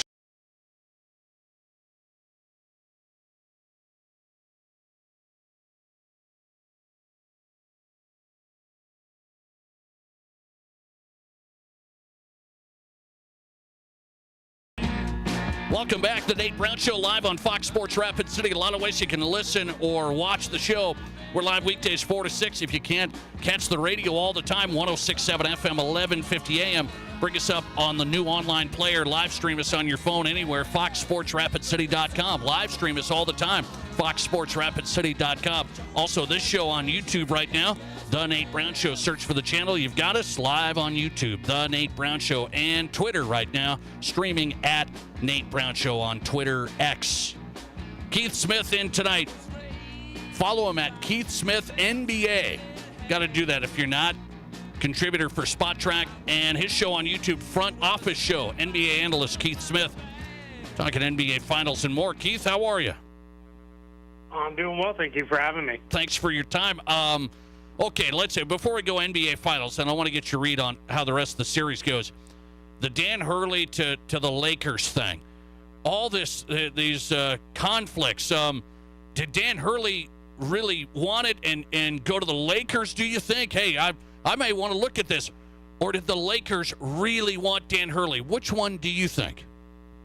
I think the Lakers wanted him, and I think he had real interest in it. And then my guess is, one of the first rules of salesmanship is you don't let him leave out the door, right, without signing the deal. And sounds like the Lakers said, all right, hey, we'll talk later. And he left, and I'm sure when he got back home, he rethought about it and thought, hey, I've got a pretty good here at UConn. If I go to the Lakers and fail, that might be it for me as far as an NBA future. And I've got a pretty good thing going here. I'll have these NBA chances down the line. Let's make sure it's a better spot for me maybe there. And I'm sure there were family things about moving all the way across the country and all the other stuff that factors in as well. Do you believe the Lakers are in a tough spot with their head coaching search? I think they're in a tough spot because it's getting late now. There's them and the Cavs. They are two teams that are in fairly similar positions as much as, the Lakers have all the history. But in the moment, they're two teams that are okay.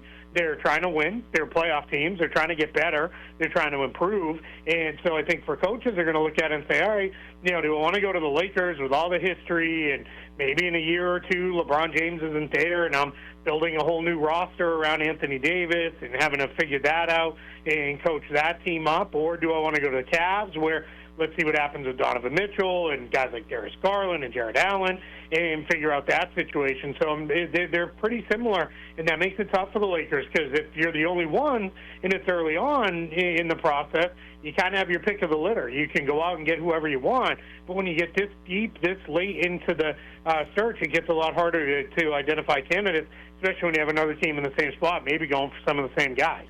Okay, so I had a guest from L.A., AM 570 Los Angeles yesterday. I asked him this scenario. I said, what are the chances the Lakers have J.J. Redick? He does the podcast with LeBron. So J.J. Redick, first-year head coach, and Bronny James drafted. So they hire J.J. Redick, and then here this summer they draft Bronny James. What are those chances? He said he thinks that might happen. What do you think? Yeah, I think there's a good chance that happens. I think Bronny James' floor in the NBA draft is the 55th pick with the Los Angeles Lakers. I don't think he'll get past that. And honestly, at that point, I don't want to say it doesn't matter, but there's only 3 picks left in the draft. There's 2 teams that forfeited picks this year, so there's only going to be 58 total picks. So there's only a few picks left. You're down to, if you're between Bronny and another guy, there's a pretty good chance you can get the other guy to come in as an undrafted free agent and go that route with that kind of player there, whether it's a two-way contract or something. So I think that part of it is pretty simple from that standpoint, unless some other team says, you know what, we're willing to take a better chance and pick him earlier because we believe more. I don't think the Lakers will take Bronny in the first round. I think that would be an extreme reach of where he's seen as a prospect. As for the J.J. Redick part, yeah, I think there's a chance he is the Lakers' next head coach. I think there's a chance maybe that was kind of the guy the Lakers were in on, but it was, hey, let's kind of make this one big attempt at Dan Hurley. If we don't get him, we'll definitely bring in J.J. And I think part of what may be going on is there's maybe a silent agreement between the Lakers and ESPN of, hey, we'll hold off. We're going to hire J.J., but we're going to wait till the finals are over so we don't kind of mess up everything for our broadcast partners. So I wouldn't be surprised at all if that's where we land, that J.J. and Bronny are both there. Last one, if Bronny goes to the Lakers, how much pressure there, Keith, on playing Bronny James? Actually, like minutes. I mean, he's going to play, right? He's not just going to sit there. I don't think so. I think if the Lakers draft him and bring him in, now they have said he will not do a two-way contract. Rich Paul was very clear about that. He said that, I believe, in an interview with Chris Haynes live on television, where he said, yeah, he's not doing a two-way. Like that's off the table. So I think then that means he's like any other player at the end of their bench. I mean, they didn't play their first-round pick this past year. Jalen Hood-Schifino didn't see minutes. So I think what they'll do is they'll draft him. They'll have him with South Bay, their G League team, and he'll probably spend a lot of time in the G League developing and trying to figure things out. I think what's important, no matter wherever Bronny James lands, is that he gets to have kind of a normal off-season of development, an off season of work and then a full season of, hey, let's just have a normal basketball season, because of what he went through as a freshman at USC with the heart condition. That was, threw everything out of whack for him, and he hasn't had a normal year since. So I think we're in a spot where let's get him in the spot where he can have a normal year, and let's figure out what kind of player we have. And I think that's gonna be the process, whether it's the Lakers or somebody else that they take. Keith Smith on tonight, NBA analyst. His show, Front Office Show. Find him on Twitter X at Keith Smith NBA. Let's go to the finals. So the Celtics up 2-0.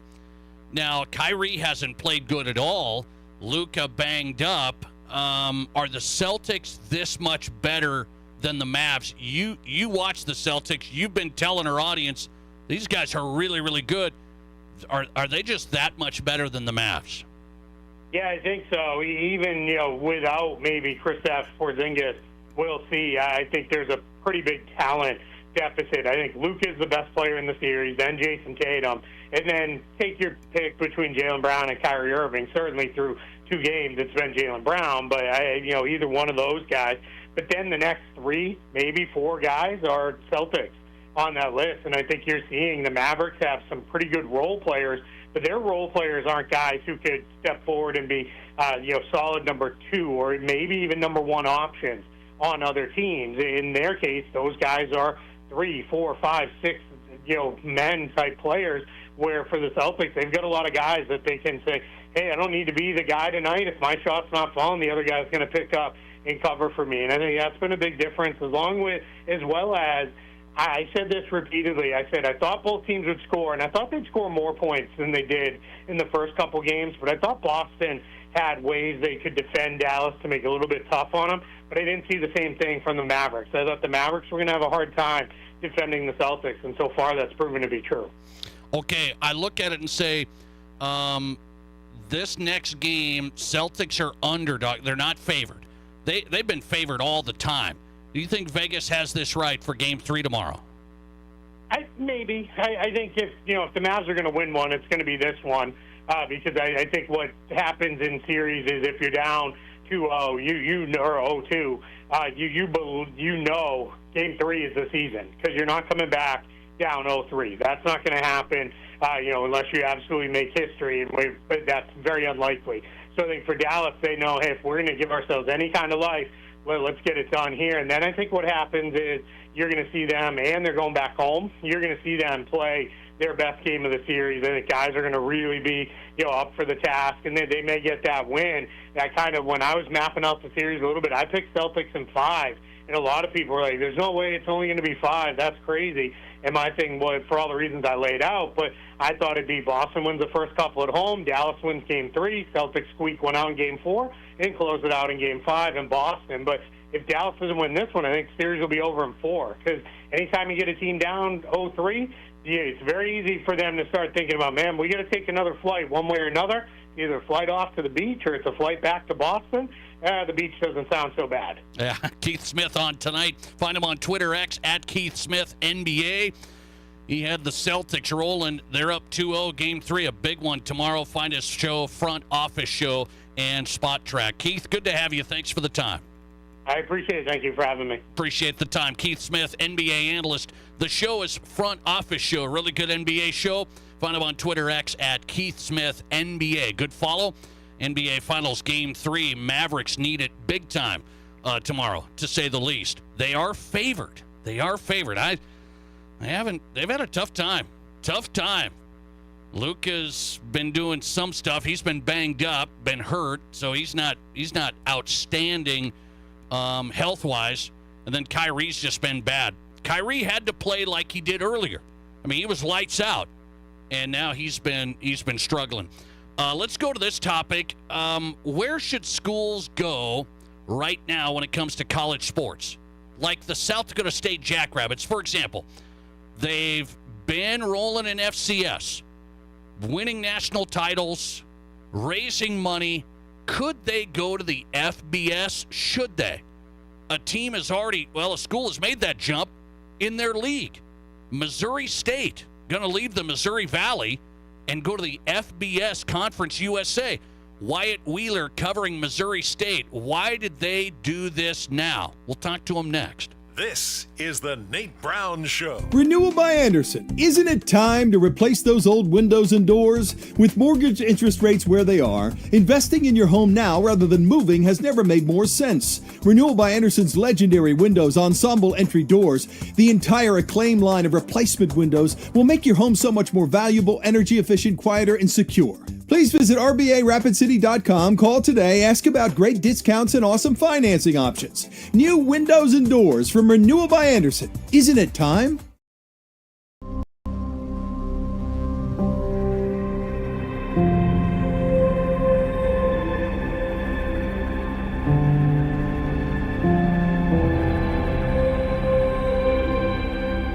We are number one. So you can always be their number one. Black Hills Surgical Hospital and Black Hills Orthopedic and Spine Center. The number one hospital in the nation for major orthopedic surgery. Seeking personal injury cases. If you've been injured because someone else did something wrong, call me up. I'm a trial lawyer. I've tried criminal and civil cases for decades, and I can use all of that experience to help you. I also know this, that when insurance companies know that you're represented by a trial lawyer, they take your claim more seriously, and if it is to be settled, it's settled better with a trial lawyer. Wrench Law, 605-341-1111, wrenchlaw.com.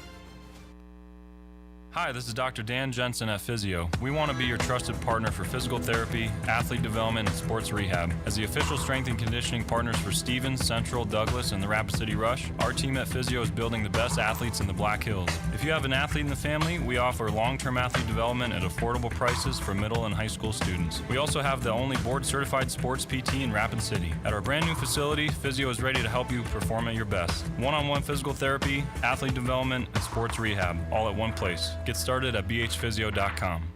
Whether you run the race, make the catch, cast a line, pitch a tent, or just look good doing it, Shields Rapid City has your gear. From athletic clothing from your favorite team, cold weather gear to keep you warm, to the best camping selection this side of the Black Hills, and the most stylish and functional women's outerwear and footwear, Shields has the widest selection of the best brands in the business. So when you're ready to get out, get in the game, or get going, get to Shields. Shields, we're right there with you at Rushmore Crossing in Rapid City.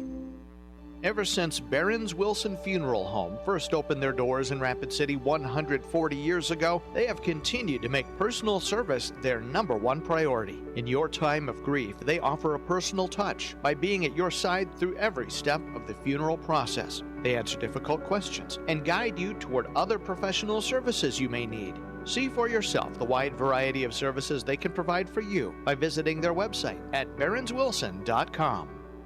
Hi, this is Dan Patrick. Remember to catch me weekday mornings from 7 until 10 a.m. right here on 106.7 FM and 1150 a.m. Fox Sports Rapid City. And now, back to Rapid City's sports talk show, The Nate Brown Show.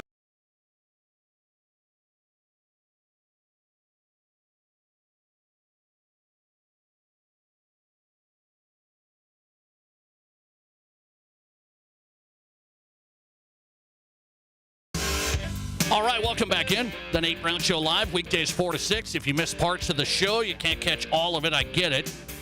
Go to the Nate Brown Show podcast. Every show right there. Search The Nate Brown Show wherever you get your podcasts. Spotify, Amazon, Apple. Get a lot of listens off of Apple iTunes, so we appreciate that. Search The Nate Brown Show, and you've got every show, every guest. Tomorrow, hang on, tomorrow, first interview, we got an exclusive with Wyoming men's basketball coach Sundance Wicks.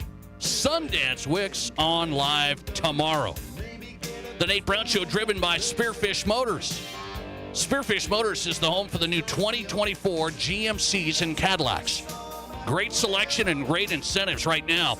Spearfishmotors.com. We are professional grade Spearfish GMC Cadillac. Locally owned. See Roger and the staff. They'll get you into the vehicle, GMCs and Cadillacs there at spearfishmotors.com.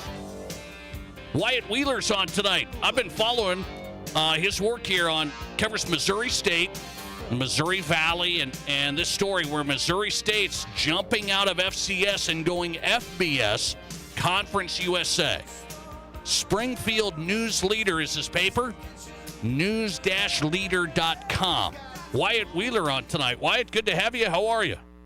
I'm good. It's been a very busy last couple of months with everything going on, and got an athletic director search thrown on me yesterday. So just so much at the moment, but it's pretty transformational time and fascinating to cover at the moment. I believe that. So you're sitting here covering Missouri State, and they've been an FCS football team and Missouri Valley, and it's kind of a program. It's not like South Dakota State or North Dakota State, to be fair, right? So, and then here all of a sudden, they're going to go FBS. Now, people have said, well, this has kind of been in the making.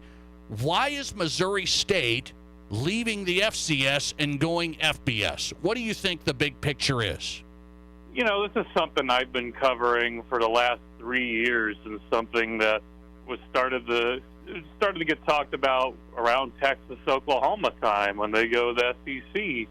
And you just start to see the domino effect, and you start to wonder aloud, Missouri State, you think of budget stuff, you think of everything that goes into budgets, you think about enrollment, you think about just kind of the size of the universities. Missouri's always just had one FBS program, and you see whether it's the Sun Belt losing teams to the American, you see Conference USA then losing teams in the Sun Belt and others, to where there are openings, and it's regional enough, and Missouri State's budget's lined up enough to where just knowing the administration that's now on its way out, whether it's the AD who announced he was leaving yesterday, or the president who we knew was retiring at the end of this month, they've been aggressive and talking about it out loud for the last 3 years. So it didn't come as a surprise. And I know it comes as a surprise to many when it comes to Missouri State hasn't been that good of a football program in its history. Yeah, and that's what people look at it from our neck of the woods. Why they're like, well, man, why would they make this jump? So I've been in college athletics before at the D2 level, and I've covered D1 quite a while over my career. And I look at it and say, they make this jump to elevate their university, to elevate their brand, to enrollment wise, and the whole thing. So it's a big university wide thing. Do you think it's going to pay off?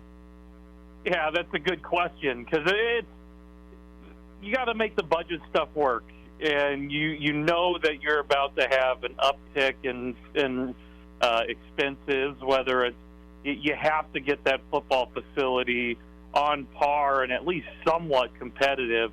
When I can't imagine there are many worse football facilities out of the 140 whatever FBS programs at the moment.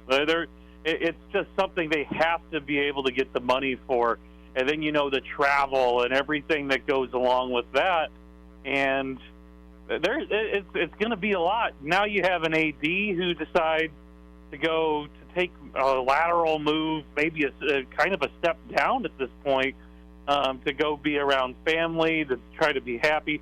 The fan base is happy about this move. You have a president who helped make it happen. He's not going to be there, so you throw it on to the next president, you throw it on to the next AD, be like, hey, we helped get you here, now you guys go make it work. So it's going to be something that's going to be a lot to watch, but it's always been a basketball school, and it's, men's basketball hasn't been in a tournament since 1999. You're now in a league that's a little worse. That's worse than the Valley. You're in a women's basketball league, proud women's basketball at Missouri State, and it's not as good of an RPI league as the Valley. So NCAA trips there and get some of this television revenue, and I think they're going to be happy as long as they take strides in football over the next however many years. Missouri State going FBS, Conference USA. Do you think this is going to get the fan base juiced up? Because they didn't get good crowds at Missouri State football. Is this going to get the donors juiced up? That's also a reason why you do this.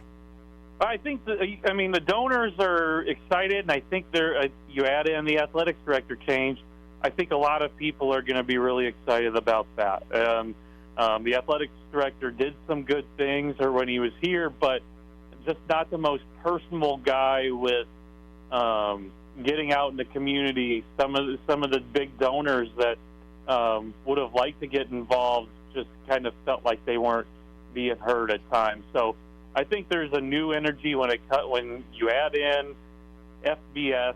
I think people were really excited about that. You saw one person donate $5 million to help the transition fee, to help upgrade locker rooms. Yeah. And they're taking those little steps there.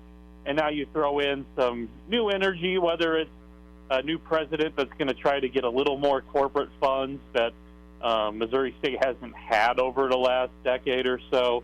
You're going to have a new AD that's going to be a little more active in trying to get that. And I'm sure that's going to be stressed along with everything else.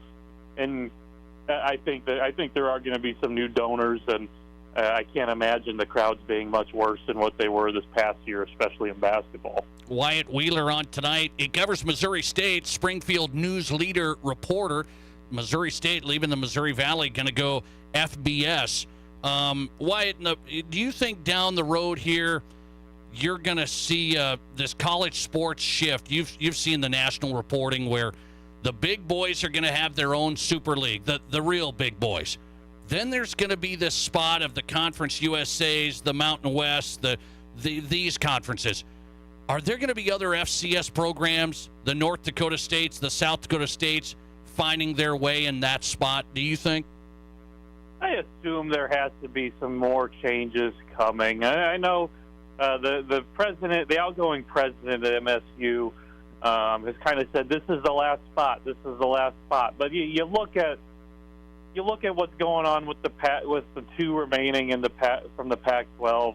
They're going to have to figure out something that's probably a little bit higher than what they're doing right now for the next couple of years, to where there are going to be things that open up. And you never know with college athletics now what it's going to look like from one day to the next. And it's such a difficult thing to figure out. But there are some big brands like North Dakota State, South Dakota State, and they have some good regional television deals as well that help them out. But I would assume that things down the line get figured out to where they're making that jump into that. FCS, we already kind of looked at it as the third level of football. I think we already looked at the power conferences as the top level, the group of five as a second, and then FCS as a third. I would think it's just going to be more solidified at some point when you look at a group of five playoff like was floated out there a month or so ago, the big boys breaking away. So I think that Missouri State didn't want to get left behind. It wanted to jump to that second level when it had a chance. And I would assume that a program like North Dakota State, South Dakota State, is going to become attractive to somebody at some point. Yeah, I wonder. I really do. I think there's going to be changes still coming. Wyatt Wheeler covers Missouri State. It's been busy going FBS. Now the AD moves yesterday. So he's going to be out. So Missouri State, keep an eye on it. Springfield News Leader is where he writes. Wyatt, good to have you, man. Thanks for hopping on. No, I appreciate you. Anytime. Have a good one. All right. Springfield News Leader, sports reporter, covers Missouri State. He'll be busy now. Wyatt Wheeler on tonight. Wanted his perspective. What's the real reason teams jump? Because there's always that argument with South Dakota State, USD, teams like this. Should we jump? We had this argument in Montana, where I'm from. Montana Grizzlies. There's nobody bigger. This is a big school, big brand. This is great. Montana State. We're same thing. Bozeman, and we're popping, and the whole thing. Should we jump? There's always that talk, and they don't quite get there. Missouri State kind of, we're going to do this. There's risk there with your budgets, with dollars, but they think the payoff's going to count. They think the donors, the enrollment, the branding, the television revenue, they think that's all going to make it work. And that's where's that land for South Dakota States of the world? Who's hot and who's not on a Tuesday night? Let's wrap up the Nate Brown Show. there's a big number that was put out from the Rapid City Sports Commission about sports here in Rapid City this month in June. I'll give you that next. You're listening to The Nate Brown Show. Follow us and watch the show live on Twitter at Nate Brown Show. At Fleet Farm, we know every sunny day doesn't begin and end with us. But if it did, we've got you covered. Everyday fishing gear from Rapala, Berkeley, and Minn Kota. Everyday grilling goods from Weber, Kingsford, and Blackstone. Everyday camping gear from Coleman, Yeti, and Eureka. Whatever makes your day, we're right there with you. At Fleet Farm, we've got everything you need for everyday life. Winning is easy with the $100,000 Easy Street Drawings at Tin Lizzy Gaming Resort. All you need is a clubhouse card to start winning daily, weekly, and monthly drawings full of cash, prizes, and tons of free play. Build those entries up for our monthly grand prize giveaway where you can win a 2024 Razor Trail Sport from Polaris of the Black Hills. The grand prize drawing is June 29th, but you can start winning today. Learn more at tinlizzy.com or visit us on historic Main Street in Deadwood. Take your game to the next level at Tin Lizzy Gaming Resort. Live from the Anytime Auto Sales Service and Details Studio. Sales, service, and recreation. This is Fox Sports Rapid City.